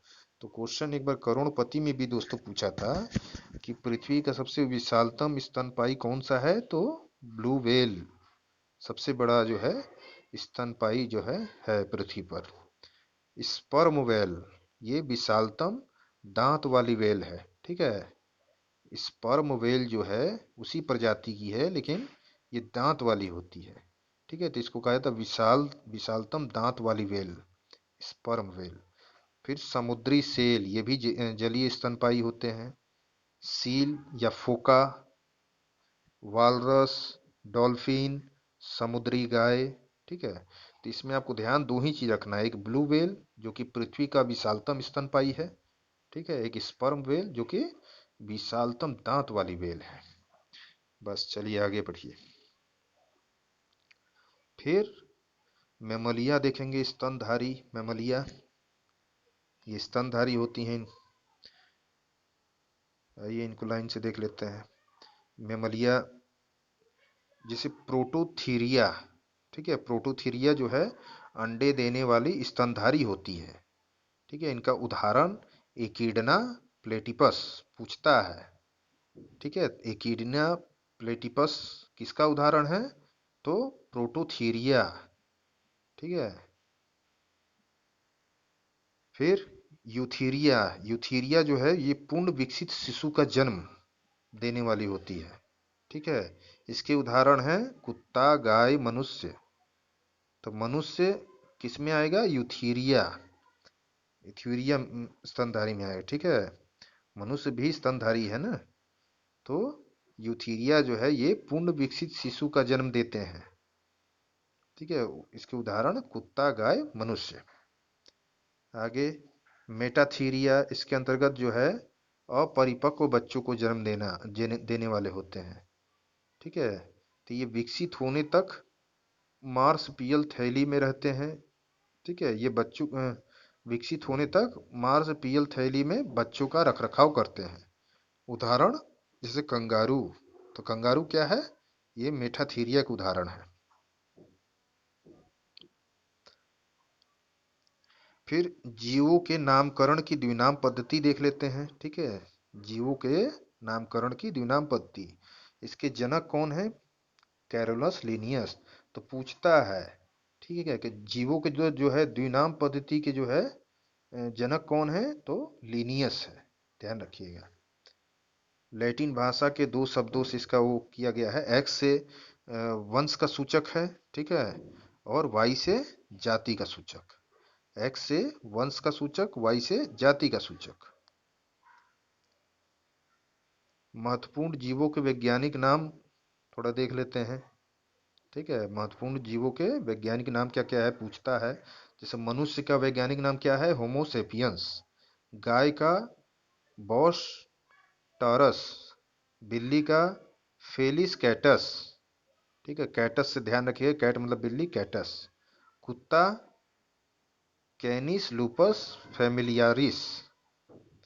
घरेलू घरेलू मक्खी का मस्का डोमेस्टिका। ये बहुत बार पूछता है, इसको ध्यान रखिएगा। घरेलू मक्खी मस्का डोमेस्टिका। शेर को पैंथेरा लियो, लियो मतलब लायन, ध्यान रखिएगा, पैंथेरा लियो। आम बहुत बार पूछता है, आम को क्या कहते हैं? मैजिफेरा इंडिका। मैंगो एम से है, मैंजीफेरा, ध्यान रखिएगा, मैंजीफेरा इंडिका। धान को ओराइजा सैटिवा। गेहूं को ट्रिटिकम एसिटियम। गेहूं का भी कई बार पूछा हुआ है, ट्रिटिकम एसिटियम। चना का साइसर एरिटिनस। मटर का पाइसस सेटिवम, पाइसम सेटिवम मटर का वैज्ञानिक नाम है। चलिए, अब ये चैप्टर खत्म हुआ जो कि सबसे हार्ड चैप्टर था। ठीक है, अब हम लोग जो है नेक्स्ट चैप्टर बढ़ते हैं, कोशिका। ठीक है, तो देखिए कोशिका किसको कहते हैं? कोशिका जो है जीवों की संरचनात्मक और क्रियात्मक इकाई होती है। सबसे छोटी जो है, मनुष्य की सबसे छोटी जो है संरचना और क्रियात्मक इकाई होती है कोशिका। इसके खोजकर्ता जो है रॉबर्ट हुक, रॉबर्ट हुक को कहा जाता है। तो पूछता है कि कोशिका के खोजकर्ता कौन है? रॉबर्ट हुक, जो कि 1665 में खोज की थी। इनकी पुस्तक कौन सी है? माइक्रोग्राफिया। ठीक है, इसमें कोशिका शब्द का उल्लेख किया गया है। ठीक है, माइक्रोग्राफिया इनकी पुस्तक है। और रॉबर्ट हुक का नाम ध्यान रखिएगा, कोशिका के जन्म खोजकर्ता है। और कोशिका सिद्धांत के प्रतिपादक कौन से हैं? स्लाइडिन तथा स्वान। तो इसमें दो क्वेश्चन पूछता है, कोशिका खोजकर्ता रॉबर्ट हुक और कोशिका सिद्धांत के प्रतिपादक स्लाइडेन तथा स्वान। आगे बढ़िए, कोशिका का प्रकार देख लीजिए। कोशिका जो है एक प्रोकैरियोटिक कोशिकाएं होती हैं और एक यूकैरियोटिक कोशिकाएं होती हैं। दो प्रकार की कोशिकाएं होती हैं।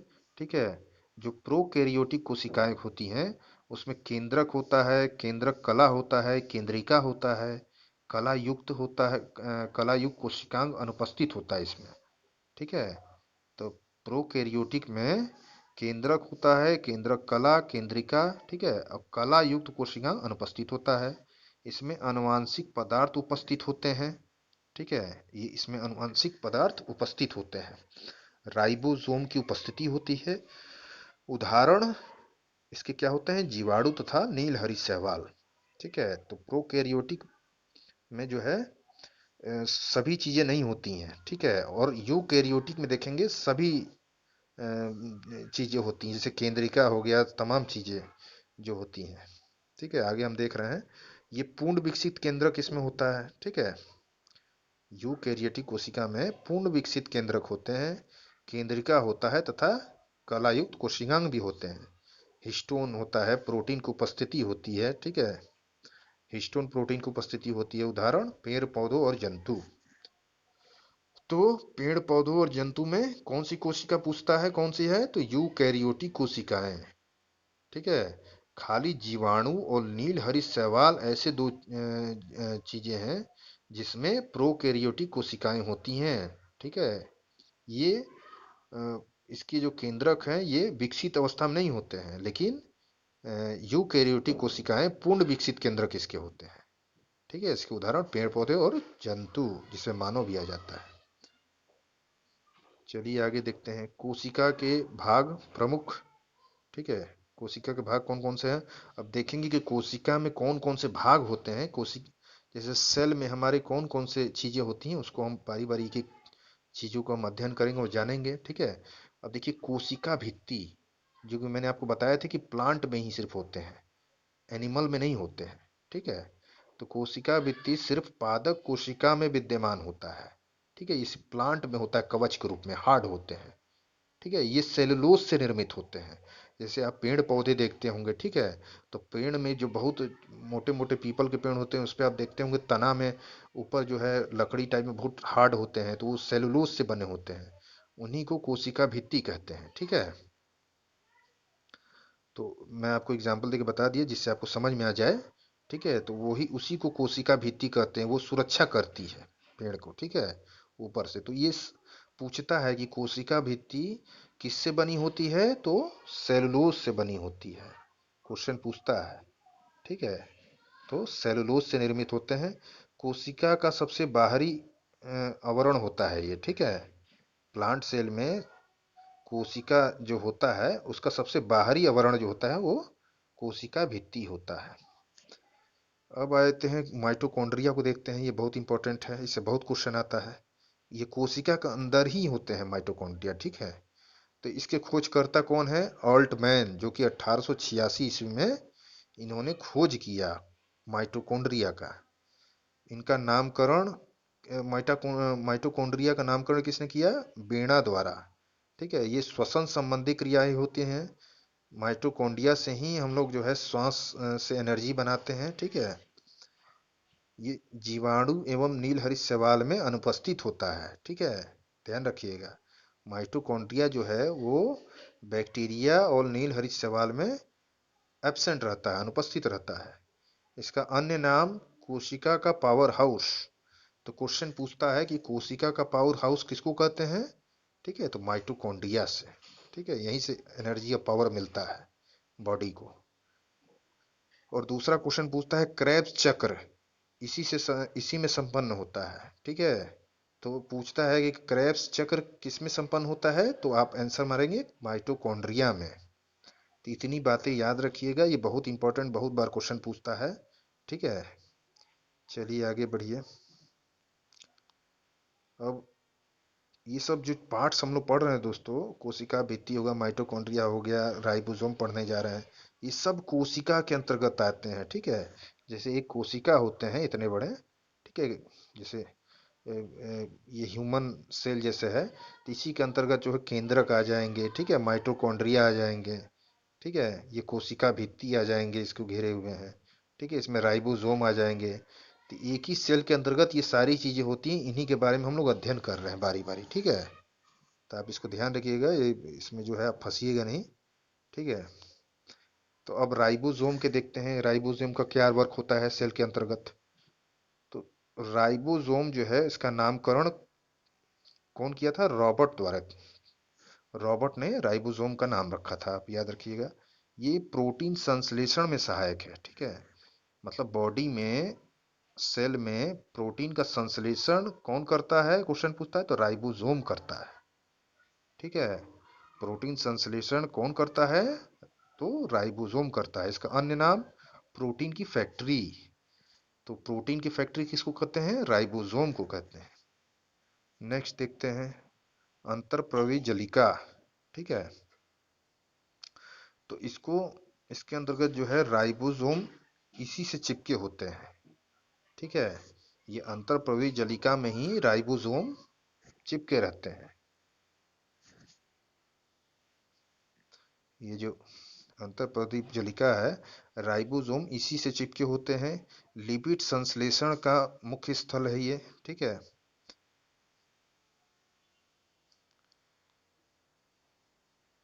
अब देखते हैं केंद्रक के बारे में, केंद्रक से भी बहुत क्वेश्चन पूछता है। तो केंद्रक जो है, खोजकर्ता इसका रॉबर्ट ब्राउन, ठीक है। केंद्रक की खोजकर्ता कौन है, रॉबर्ट ब्राउन। ये यूकेरियोटिक कोशिकाओं में उपस्थित होता है, ठीक है। मैंने आपको बताया ना प्रोकैरियोटिक और यूकैरियोटिक। तो प्रोकैरियोटिक में पूर्ण विकसित नहीं होता है, लेकिन यूकैरियोटिक कोशिकाओं में ये पूर्ण विकसित होता है, ठीक है। ये आनुवांशिक पदार्थ डीएनए का स्रोत है। इसमें डीएनए पाया जाता है, ठीक है, केंद्रक में डीएनए पाया जाता है, ध्यान रखिए पूछता है। तो केंद्रक से ध्यान रखिएगा, केंद्रक के खोजकर्ता कौन है, रॉबर्ट ब्राउन। और दूसरा, केंद्रक में डीएनए पाया जाता है, दो चीजें ध्यान रखिएगा। और ये यूकैरियोटिक कोशिकाओं में उपस्थित रहता है।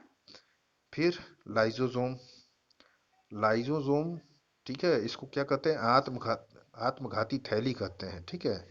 ये जो है, जो मरे हुए जो आरएनए हैं दोस्तों, उसको मारते हैं, ठीक है। जो जो ब्लड में हमारे जो है, जो आरएनए जो है, ब्लड जो है वो मर जाते हैं सेल, तो उसको जो है ये ये मार जाते हैं, ये खा जाते हैं, तो इसलिए इनको आत्मघाती थैली कहा जाता है। ठीक है। तो इनको सुसाइडल बैग भी कहा जाता है। तो पूछता है कि आत्मघाती थैली किसको कहते हैं, तो लाइसोसोम को कहते हैं। इसके खोजकर्ता क्या है, डी डूबे। 1958 में इन्होंने खोज किया था लाइसोसोम का। ठीक है। ये गाल्जी काय में निर्माण होता है इसका। ठीक है। गोल्जी कॉय में निर्माण होता है, स्तनधारियों की लाल रक्त कणिकाओं में अनुपस्थित होता है। अब देखिए लवक को देखते हैं। लवक जिसको इंग्लिश में प्लास्टिड कहते हैं, ये केवल पादपों में उपस्थित होता है, इसको ध्यान रखिएगा। तो लवक जो है सिर्फ पेड़ पौधों में ही उपस्थित होता है। ठीक है। ये हरित लवक इसको कहते हैं। हरित लवक की खोजकर्ता कौन है, हैकल। ठीक है। हरित लवक को खोजकर्ता कौन है, हैकल। क्वेश्चन पूछता है। अब हम लोग देखते हैं गोल्जी बॉडी या गोल्जी कॉय। ठीक है। तो खोजकर्ता गोल्जी बॉडी का कौन है, कैमिलो गोल्जी। ठीक है। कैमिलो गोल्जी खोजकर्ता है। 1898 में इन्होंने खोज किया था। इसकी क्रियात्मक इकाई क्या है, सिस्टर्नी। अन्य नाम गोल्जी उपकरण, कोशिका के अणुओं का यातायात प्रबंधक। तो कहने का मतलब दोस्तों ये है, तो गोल्जी बॉडी का वर्क क्या है सेल में, तो ये कोशिका के अणुओं को यातायात करता है। यातायात प्रबंधन मतलब इधर से उधर ले जाता है। ठीक है। ये यातायात वाला काम जो है, मैसेंजर वाला काम कौन सा करता है, गोल्जी का है। ठीक है। जिसको गोल्जी बॉडी भी कहते हैं। तो पूछता है कि यातायात प्रबंधक किसको कहते हैं, तो गोल्जी बॉडी को कहते हैं। और ग्लाइकोप्रोटीन व ग्लाइकोलिपिड का भी निर्माण करता है ये। ठीक है। तो गोल्जी बॉडी ग्लाइकोप्रोटीन और ग्लाइकोलिपिड का निर्माण करता है, और ये अणुओं का यातायात प्रबंधक करता है। ठीक है। चलिए आगे बढ़ते हैं। अब हम देखेंगे पादप कोशिका एवं जंतु कोशिका में अंतर। ठीक है। तो अंग और पादप कोशिका और जंतु कोशिका देख लेते हैं। ठीक है। कौन से अंग उसमें पादप कोशिका में है और कौन जंतु कोशिका में है। तो पादप कोशिका और जंतु कोशिका में अंतर, तो ध्यान रखिए, कोशिका भित्ति जो है ये पादप कोशिका में उपस्थित होते हैं, मतलब होते हैं, और जंतु कोशिका में नहीं होते हैं। आपको बता दिया कि मतलब सेल के जो बाहरी आवरण जो है कोशिका भित्ति कहते हैं, ये सिर्फ प्लांट में होते हैं। ठीक है। जंतुओं में नहीं होते, मानव में भी नहीं होते। लवक, लवक भी जो है पेड़ पौधे में होते हैं, पादप में होते हैं। ठीक है। और मनुष्य में नहीं होते हैं। तारक काय, तारक काय जो है ये भी पादप में होते हैं और जंतु कोशिका में नहीं होते हैं। रिक्तिका, रिक्तिका जो है वैक्यूल जिसको कहते हैं, ये बड़े बड़े होते हैं पादप में। ठीक है। पेड़ पौधे में ये बड़ा होता है। सेल के अंदर ही जो है दोस्तों, इसी में वैक्यूल होते हैं। ठीक है। पाइप की तरह। तो ये पेड़ पौधे में बड़े बड़े होते हैं। ठीक है। और जंतु और मानव में छोटे छोटे होते हैं। इसको ध्यान रखिएगा, यही जंतु और पादप में अंतर है। तो क्वेश्चन पूछता है, यही चारों से रिलेटेड पूछता है। कोशिका भित्ति पूछ देगा, लवक पूछ देगा, तारक का है किस में है किस में नहीं है। ठीक है। रिक्तिका पूछ देता है कि बड़ा छोटा किस में है। तो इसको ध्यान रखिएगा कि पादप में बड़े होते हैं और जंतु में छोटे होते हैं। अब परीक्षा दृष्टि से कुछ क्वेश्चन देख लीजिए जो कि क्वेश्चन में एग्जाम में आए हुए हैं ये सारे। तो सौर ऊर्जा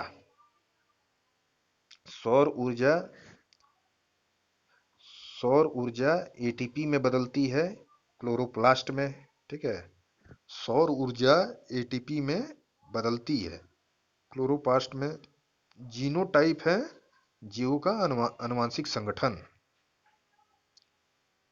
ऐसे जीव जिनमें लिंग गुणसूत्र नहीं होते हैं, अपितु पर्यावरणीय ताप के आधार पर लिंग निर्धारित होता है, तो सरीसृप।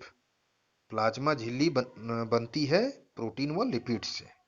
ठीक है। जो सेल का जो है बाहरी आवरण जो है कोशिका भित्ति होता है। ठीक है। इसके अंतर्गत जो ये प्लाज्मा झिल्ली होती है, ये किससे बनी होती है, तो ये प्रोटीन और लिपिड से। कई बार क्वेश्चन पूछा हुआ है, ध्यान रखिएगा।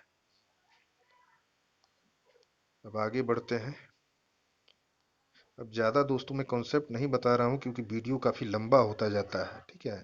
तो आप भी बोर हो जाएंगे, इसलिए मैं जो है जितनी बेसिक जानकारी चाहिए आपको उतना मैं देने की कोशिश करता हूँ, जिससे चीज़ें आपको दिमाग में क्लियर हो जाए। अब देखते हैं लवक, ठीक है। लवक, जो मैं आपको बताया था कि लवक प्लास्टिक जो है वो सिर्फ प्लांट में होते हैं, पादप में होते हैं, जीव जंतु में नहीं होते हैं, ठीक है। तो आइए देखते हैं, ठीक है। लवक तो तीन प्रकार के होते हैं, एक अवर्णी लवक होता है, एक वर्णी लवक होता है, एक और होता है, ठीक है। तो अवर्णी लवक जिसको ल्यूकोप्लास्ट कहते हैं, ठीक है, ये सूर्य के प्रकाश से वंचित पादप भागों में विद्यमान होता है, ठीक है। ये इस पे सूर्य का प्रकाश नहीं पड़ता है, ठीक है। ये रंगहीन लवक होते हैं, इनका कोई रंग नहीं होता है, और संग्राहक उत्तक होते हैं ये, ठीक है।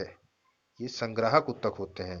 इनकी अवस्थिति जो होती है ये जड़ एवं भूमिगत तनों में होता है, ठीक है। तो जो पेड़ पौधे में जो जड़ होते हैं, जो भूमिगत तने होते हैं, उन्हीं को अवर्णिक लवक कहते हैं, ठीक है। इसको ध्यान रखिएगा।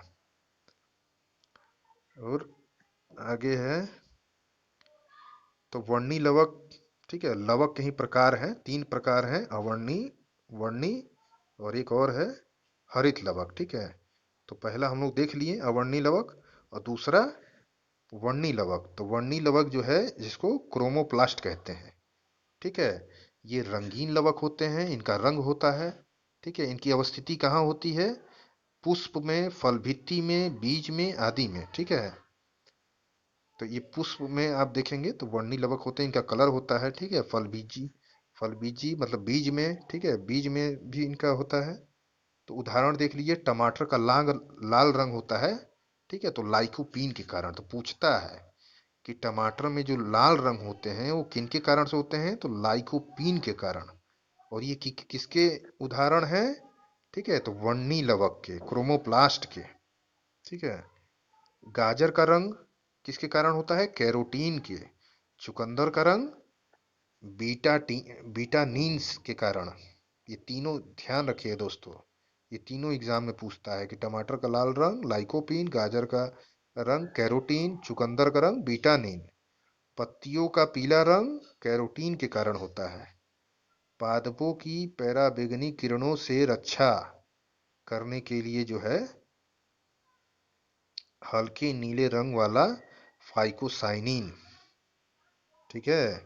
पादपों की पराबैंगनी किरणों से रक्षा करने के लिए ये क्लोरोप्लास्ट का जो है प्रयोग होता है प्रयोग कर रहे हैं, जो है वर्णी लवक होता है, ठीक है।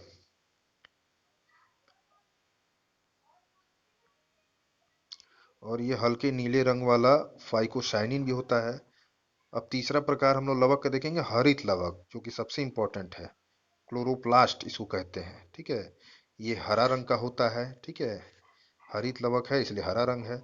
इसमें क्लोरोफिल उपस्थित होता है, और ये प्रकाश संश्लेषण में सहायक होता है, ठीक है। इनकी अवस्थिति पत्तियों में होती है, ध्यान रखिएगा। पत्ता हरा होता है ना, तो उसी से ये प्रकाश संश्लेषण, मतलब सूर्य का जो है प्रकाश से ही जो है ये पत्तियां भोजन बनाती हैं। तो इसी को प्रकाश संश्लेषण कहा जाता है, ठीक है। और इसमें क्लोरोफिल उपस्थित होता है। क्लोरोफिल किसको कहता है? हरा रंग को, ठीक है। तो क्लोरोफिल को ही ग्रीन कलर कहा जाता है, ठीक है। तो जहाँ क्लोरोफिल होगा वहाँ हरा होगा। अब कुछ परीक्षा दृष्टि से पहले ये देख लेते हैं थोड़ा। पौधों से प्राप्त उत्पाद, ठीक है, ये उत्पाद है और इनके पादप अंग। तो पूछता है, ठीक है, जैसे हल्दी का पादप अंग कौन सा है? तो तना कहलाता है। तो क्वेश्चन एक जरूर पूछता है, वेरी इंपॉर्टेंट है। तो उत्पाद और पादप अंग। तो अदरक जो है, अदरक का खाने योग्य कौन सा अंग होता है? प्रकंद, ठीक है, प्रकंद। अदरक का हम लोग प्रकंद खाते हैं। आलू का क्या खाते हैं? आलू का स्तंभ कंद या रूपांतरित तना खाते हैं, ठीक है। आ, आलू से रूपांतरित तना खाते हैं। लहसुन से, लहसुन का सल्ककंद खाते हैं हम लोग, ठीक है। सूरन का घनकंद खाते हैं, ठीक है। गन्ना का रूपांतरित तना खाते हैं। तो गन्ना का तना ऑप्शन में देगा, तो आप तना मारेंगे, ठीक। सलजम का रूपांतरित जड़, ठीक है। और गाजर का रूपांतरित जड़, शकरकंद का रूपांतरित जड़, लौंग का कई बार पूछा हुआ है पुष्प कलिका। ऑप्शन में देता है कि लौंग का आप कौन सा हिस्सा खाते हैं, ठीक है, तो पुष्प कलिका ऑप्शन में देता है। केसर का पुष्प वर्तिका, हल्दी का प्रकंद। तो इसको ध्यान रखिएगा, एक क्वेश्चन जरूर पूछता है इसमें से, ठीक है। अदरक का प्रकंद, आलू का रूपांतरित तना, लहसुन का सलकंद, सूरन का घनकंद, गन्ना का रूपांतरित तना, सलजम का रूपांतरित जड़, गाजर का रूपांतरित जड़, शकरकंद का रूपांतरित जड़, लौंग का ध्यान रखिएगा पुष्प कलिका, पुष्प पुष्प जो रहता है वो खाते हैं, ठीक है। केसर का पुष्प वर्तिका और हल्दी का प्रकंद। अब परीक्षा दृष्टि से देख लेते हैं। नाभिक केंद्रक के अतिरिक्त डीएनए की उपस्थित होने वाले कोशिकांक हैं माइटोकॉन्ड्रिया तथा हरित लवक। मतलब समझ रहे हैं, केंद्रक के अतिरिक्त डीएनए की उपस्थिति वाले को, मतलब तीन चीजों में डीएनए होता है, ध्यान रखिएगा। एक केंद्रक में, सेल के अंतर्गत केंद्रक में डीएनए होता है, माइटोकॉन्ड्रिया में डीएनए होता है और हरित लवक में होता है, ठीक है, ध्यान रखिएगा। ये तीनों में से पूछेगा किस किस में डीएनए होता है, तीनों में होते हैं। और इसके अलावा जो ऑप्शन में नहीं होगा वो गलत हो जाएगा। जीवों के प्रत्यक्ष रूप से दिखने वाले लक्षण हैं फिनोटाइप। जीवों में अत्यधिक विविधता का कारण है उत्परिवर्तन, ठीक है। अभी आप कोरोना देख रहे होंगे तो म्यूटेशन हो रहा है ना। कोरोना हर 20 दिन पे अपना जो है रंग बदल लेता है, शरीर बदल लेता है, आकार बदल लेता है, तो उसी को म्यूटेशन कहते हैं। तो जीवों में अत्यधिक विविधता का कारण क्या है, उत्परिवर्तन। तो इसके जनक मैंने आपको बताया था कौन है, कमेंट बॉक्स में हमको बताइएगा। इसके जनक मैंने आपको क्या बताया था, ठीक है, ह्यूगो डू ब्रिज। ये बहुत बार पूछता है, ठीक है। नेक्स्ट है प्रकर्मित कोशिका मृत्यु, ठीक है, प्रोग्राम सेल डेथ का कोशिकीय और अगणित नियंत्रण, ठीक है, सेलुलर एंड मॉलिक्यूलर कंट्रोल क्या है, एपोट एपोटोसिस, ठीक है, एपोटोसिस। चलिए आगे बढ़िए। अब देखते हैं अनुवांशिकता। अनुवांशिकता किसको कहते हैं, अनुवांशिकता ऐसी प्रक्रिया जिसमें अनुवांशिक लक्षणों, ठीक है, सजीवों की एक पीढ़ी से दूसरी पीढ़ी में प्रसारित लक्षण एक पीढ़ी से दूसरी में प्रसारित होते हैं, ठीक है। तो अनुवांशिकता ऐसी प्रक्रिया जिसमें अनुवांशिक लक्षण एक पीढ़ी से दूसरी पीढ़ी में प्रसारित होती है, ठीक है, तो उसी को अनुवांशिकता कहते हैं, ठीक है। एक पीढ़ी से दूसरी पीढ़ी में जो चीजें जीन जाए, ठीक है, जैसे माँ बाप हैं, माँ बाप के जीन बच्चों में जाते हैं तो बच्चे भी जो है उन्हीं के तरीके के होते हैं, ठीक है, तो उन्हीं की तरह अनुवांशिकता उसी को कहते हैं। तो अनुवांशिकता के पिता किसको कहता है, तो ग्रेगर जॉन मेंडल। 1000 बार क्वेश्चन पूछा है, ठीक है, कि अनुवांशिकता के पिता किसको कहते हैं, ग्रेगर जॉन मेंडल। ये ऑस्ट्रेलिया के थे, ऑस्ट्रिया, ठीक है, यूरोपियन कंट्री है ऑस्ट्रिया, और ऑस्ट्रेलिया अलग है, ठीक है, और ऑस्ट्रिया जो है यूरोपियन कंट्री है एक। तो ग्रेगर जॉन मेंडल ने अनुवांशिकता की खोज किस पौधे पे की, तो ये क्वेश्चन पूछता है, मटर के ऊपर किया, उद्यान मटर पर प्रयोग किया अनुवांशिकता का, ठीक है। तो क्वेश्चन पूछता है कि अनुवांशिकता के पिता कौन है, ग्रेगर जॉन मेंडल, और उन्होंने किस पौधे पे खोज की, तो मटर के पौधे पे अनुवंशिकता की खोज की, ठीक है। चलिए आगे बढ़िए। मेंडल द्वारा प्रतिपादित नियम, तो मेंडल द्वारा प्रतिपादित नियम, तो प्रभाविता का नियम, लॉ ऑफ डोमिनेंस, ठीक है, और एक है स्वतंत्र अपयून का नियम और पृथक्करण का नियम, ठीक है, अन्य नाम युग्मकों की शुद्धता का नियम। तो इतने 3 नियम उन्होंने दिए, ठीक है। अब आइए थोड़ा सा गुणसूत्र के बारे में देख लेते हैं, ठीक है। गुणसूत्र से भी क्वेश्चन आते हैं। आनुवांशिक लक्षणों को प्रसारित करने का माध्यम है गुणसूत्र, ठीक है। इनके खोजकर्ता कौन है, खोजकर्ता कार्ल विल्हलम, ठीक है, कार्ल विल्हलम और वोन नगीली, ठीक है। तो क्रोमोसोम की खोजकर्ता कौन है? कार्ल विल्हलम वोन नगीली। ठीक है, ये न्यूक्लियो प्रोटीन से बने होते हैं। ठीक है, और ये जीन धारक होते हैं। और इनका नामकरण किसने किया? वाल्डेयर ने, 1888 में। ठीक है, वाल्डेयर ने क्रोमोसोम का नामकरण किया। और प्रजातियों में क्रोमोसोम की संख्या निश्चित व स्थिर होती है। ठीक है, जैसे मनुष्यों में 23 जोड़े होते हैं। ठीक है, तो 46 होते हैं। क्वेश्चन पूछता है ना कि मनुष्य में कितने क्रोमोसोम होते हैं, तो कितने होते हैं? 46, 23 जोड़े। ठीक है, 23 जोड़े होते हैं, जिसमें 22 एक ही जैसे होते हैं, और 23वां जो है वो एक्स वाई होते हैं, अलग अलग। ठीक है, इसीलिए बच्चे होते हैं, लड़का या लड़की। तो इसको ध्यान रखिएगा। अब है जीन के बारे में, हम लोग देख लेते हैं जीन क्या होता है। ठीक है, आनुवांशिकता की मूलतम इकाई। ठीक है, आनुवांशिकता की मूलभूत इकाई जीन होती है। ठीक है, तो जीनों का अनुक्रम जीनोम होता है। अनुक्रम आधार में परिवर्तन उत्परिवर्तन होता है। तो आनुवांशिकता की मूलभूत इकाई को जीन कहते हैं। आनुवांशिक लक्षण धारण करने वाले क्रोमोसोम पर स्थित डीएनए से बनी अति सूक्ष्म संरचनाएं जीन कहलाती हैं। ठीक है, तो आनुवांशिक लक्षण धारण करने वाले क्रोमोसोम पर स्थित, तो क्रोमोसोम पे जो डीएनए होते हैं वही बच्चों में जाते हैं। इसीलिए पुरुष का बच्चा जो है पुरुष ही होता है। ठीक है, नहीं तो स्त्री होता है, मतलब मानव की तरह ही दिखने वाला होता है। ठीक है, तो मानव के बच्चे मानव की तरह ही दिखते हैं, मछली के बच्चे मछली की तरह होते हैं, गाय के बच्चे गाय की तरह होते हैं। तो बस यही डीएनए का अंतर होता है। ठीक है, तो इसको आप ध्यान रखिएगा। तो जीनोम के सभी गुणसूत्रों का संरचनात्मक एवं प्रकारात्मक संगठन जीनोम चित्रण कहलाता है। ठीक है, नामकरण करता है विल्हेम जोहानसेन। जीन का नामकरण किसने किया था? विल्हेम जोहानसेन, 1909 में।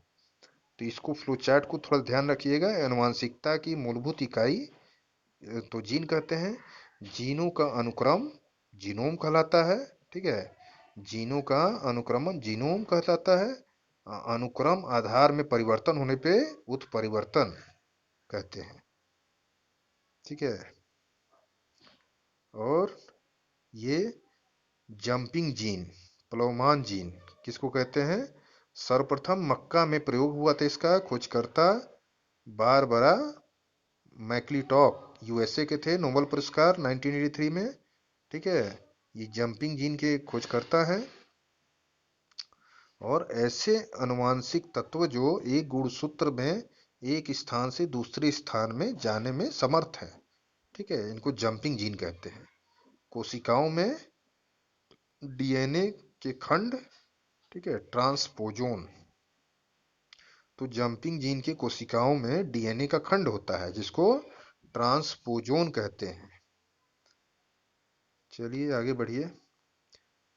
अब हम लोग अनुलेखन देखेंगे, जिसको ट्रांसक्रिप्शन कहते हैं। ठीक है, तो इसमें ध्यान रखने वाली बात दोस्तों ये है कि अनुलेखन जो होता है, ट्रांसक्रिप्शन जिस तरीके से होता है उसी तरीके से जो है रिवर्स ट्रांसक्रिप्शन होता है डीएनए का। तो ठीक है, तो डीएनए मान लीजिए जो है किसी भी जो है दो सेल में जो है डीएनए का अनुलेखन होता है, ट्रांसक्रिप्शन होता है, तो उसी तरीके से फिर रिवर्स जो है ट्रांसक्रिप्शन हो जाता है आरएनए के रूप में। ठीक है, मतलब समझ रहे हैं आप? चलिए आगे आपको क्लियर हो जाएगा। तो डीएनए का अनुलेखन होता है, तो फिर रिवर्स में आरएनए का ट्रांसक्रिप्शन हो जाता है। चलिए आगे आपको मैप्स फोटो से आपको क्लियर हो पाएगा अच्छे से। द्विकुंडली जब पढ़ा जाएगा ना, चलिए आगे आ भी गया है, इसको देखेंगे भी। तो देखिए इसको, तो जैसे डीएनए है, ठीक है, ये डीएनए है, ठीक है, ये डबल हेलिकल है। ठीक है, इसको कहते हैं डी ऑक्सी राइबोज शर्करा। ठीक है, ये ये शर्करा मतलब एक भाग है छोटा सा, जैसे ये लाइन लाइन आप देख रहे हैं तो ये डीऑक्सी राइबोज शर्करा है। वैसे इसको पूरे संरचना को डीएनए कहेंगे, ठीक है। तो डीएनए के खोजकर्ता कौन है? स्विस रसायन शास्त्री फ्रेडरिक मिशर, ठीक है। तो खोजकर्ता फ्रेडरिक मिशर हैं।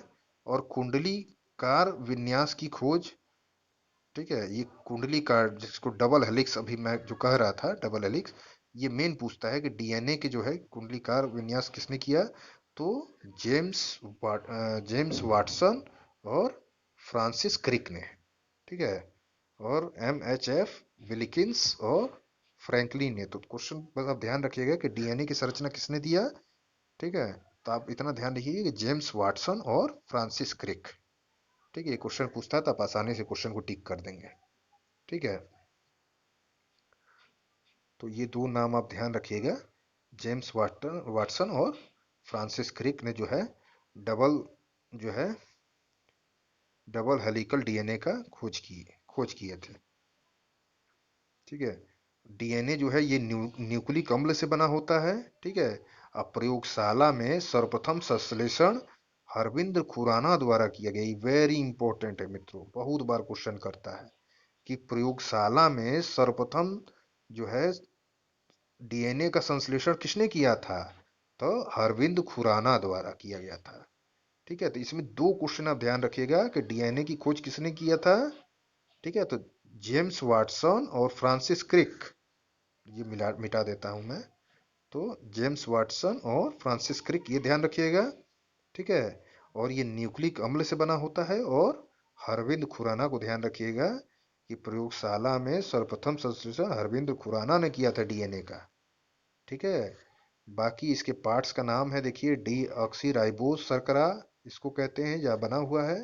फॉस्फेट इसको कहते हैं। और नाइट्रोजनी बेस, देखिए, एडिनिन ग्वानिन थाइमिन साइटोसिन, ये चार प्रकार के डीएनए के प्रकार होते हैं, ठीक है। तो इस पे भी चीजें हैं, और इसको मैं अगर अलग से बताऊंगा तो आपको समय लग जाएगा, ठीक है। बस आप इतना ध्यान रखिए कि डीएनए के अंतर्गत एडेनिन ग्वानिन थाइमिन साइटोसिन होती है, ठीक है। ऑप्शन में लगाने को देगा तो आप ये चार को जो है देखे रहिए, याद रहेगा आपको। चलिए आगे बढ़ते हैं। अब देखिए ये क्या है, डीएनए एवं आरएनए में मुख्य अंतर देख लीजिए, ये भी पूछता है क्वेश्चन, ठीक है। डीएनए और आरएनए में क्या अंतर है? तो डीएनए जो है, डीएनए डीऑक्सी राइबोज शर्करा से बने होते हैं, ठीक है। और इसका बेस जो है, देखिए, यही एडेनिन ग्वानिन आपको समझ में आ जाएगा। ये जो चार चीज थी, बस यही आपको ध्यान रखेगा। डीएनए में एडेनिन ग्वानिन थाइमिन साइटोसिन है। आपको यही अब देखिए क्लियर हो जाएगा, मैं आपको क्लियर करा दूंगा। तो डीएनए और आरएनए में अंतर समझते हैं कि ये डीऑक्सी राइबोज शर्करा है डीएनए, ठीक है। और आरएनए राइबोज शर्करा होता है। इसका बेस देखिए, बेस आ गया ना। तो बेस इसका क्या है? एडेनिन ग्वानिन थाइमिन और साइटोसिन है। लेकिन आरएनए में एक चीज बदल जाता है, ठीक है। इसमें थाइमिन के स्थान पर यूरेसिल आ जाता है, ठीक है। बस आपको इतना ध्यान रखना, तो यही क्वेश्चन एग्जाम में फंसाता है, ठीक है। तो डीएनए में एडेनिन ग्वानिन थाइमिन और साइटोसिन होता है। और इसमें जो है थाइमिन के जगह पे जो थाइमिन दिया है ना तीसरे नंबर पे डीएनए में, तो इसी के बस बदले यूरेसिल हो जाता है, बाकी वही रहेगा। फिर आरएनए में क्या हो जाएगा? एडेनिन ग्वानिन यूरेसिल और फिर साइटोसिन। तो ये चार प्रकार इसमें भी है, बस थाइमिन की जगह यूरेसिल आ जाता है। आपको बस इतना ध्यान रखना है। और इसी में एग्जाम में क्वेश्चन में फंसाता है, तो बच्चे जो है गलत कर देते हैं। तो मैं यहाँ यही बात कर रहा था, ठीक है। तो आपको डीएनए में चारों याद रखना है। बस थाइमिन की जगह यहाँ यूरेसी लगा देंगे तो आरएनए की संरचना हो जाएगी, ठीक है। अब डीएनए की अवस्थिति क्या है? मुख्यतः केंद्रक व कुछ मात्रा में माइटोकॉन्ड्रिया व हरित लवक में डीएनए होता है, ठीक है। तो ध्यान रखिएगा, केंद्रक में होता है डीएनए, ठीक है, माइटोकॉन्ड्रिया में होता है, और हरित लवक, तीन तीन सेल में तीन चीजों में डीएनए होता है। ध्यान रखिएगा, केंद्रक, माइटोकॉन्ड्रिया और हरित लवक। और आरएनए कहाँ अवस्थित होता है? केंद्रक में होता है और कोशिका द्रव्य।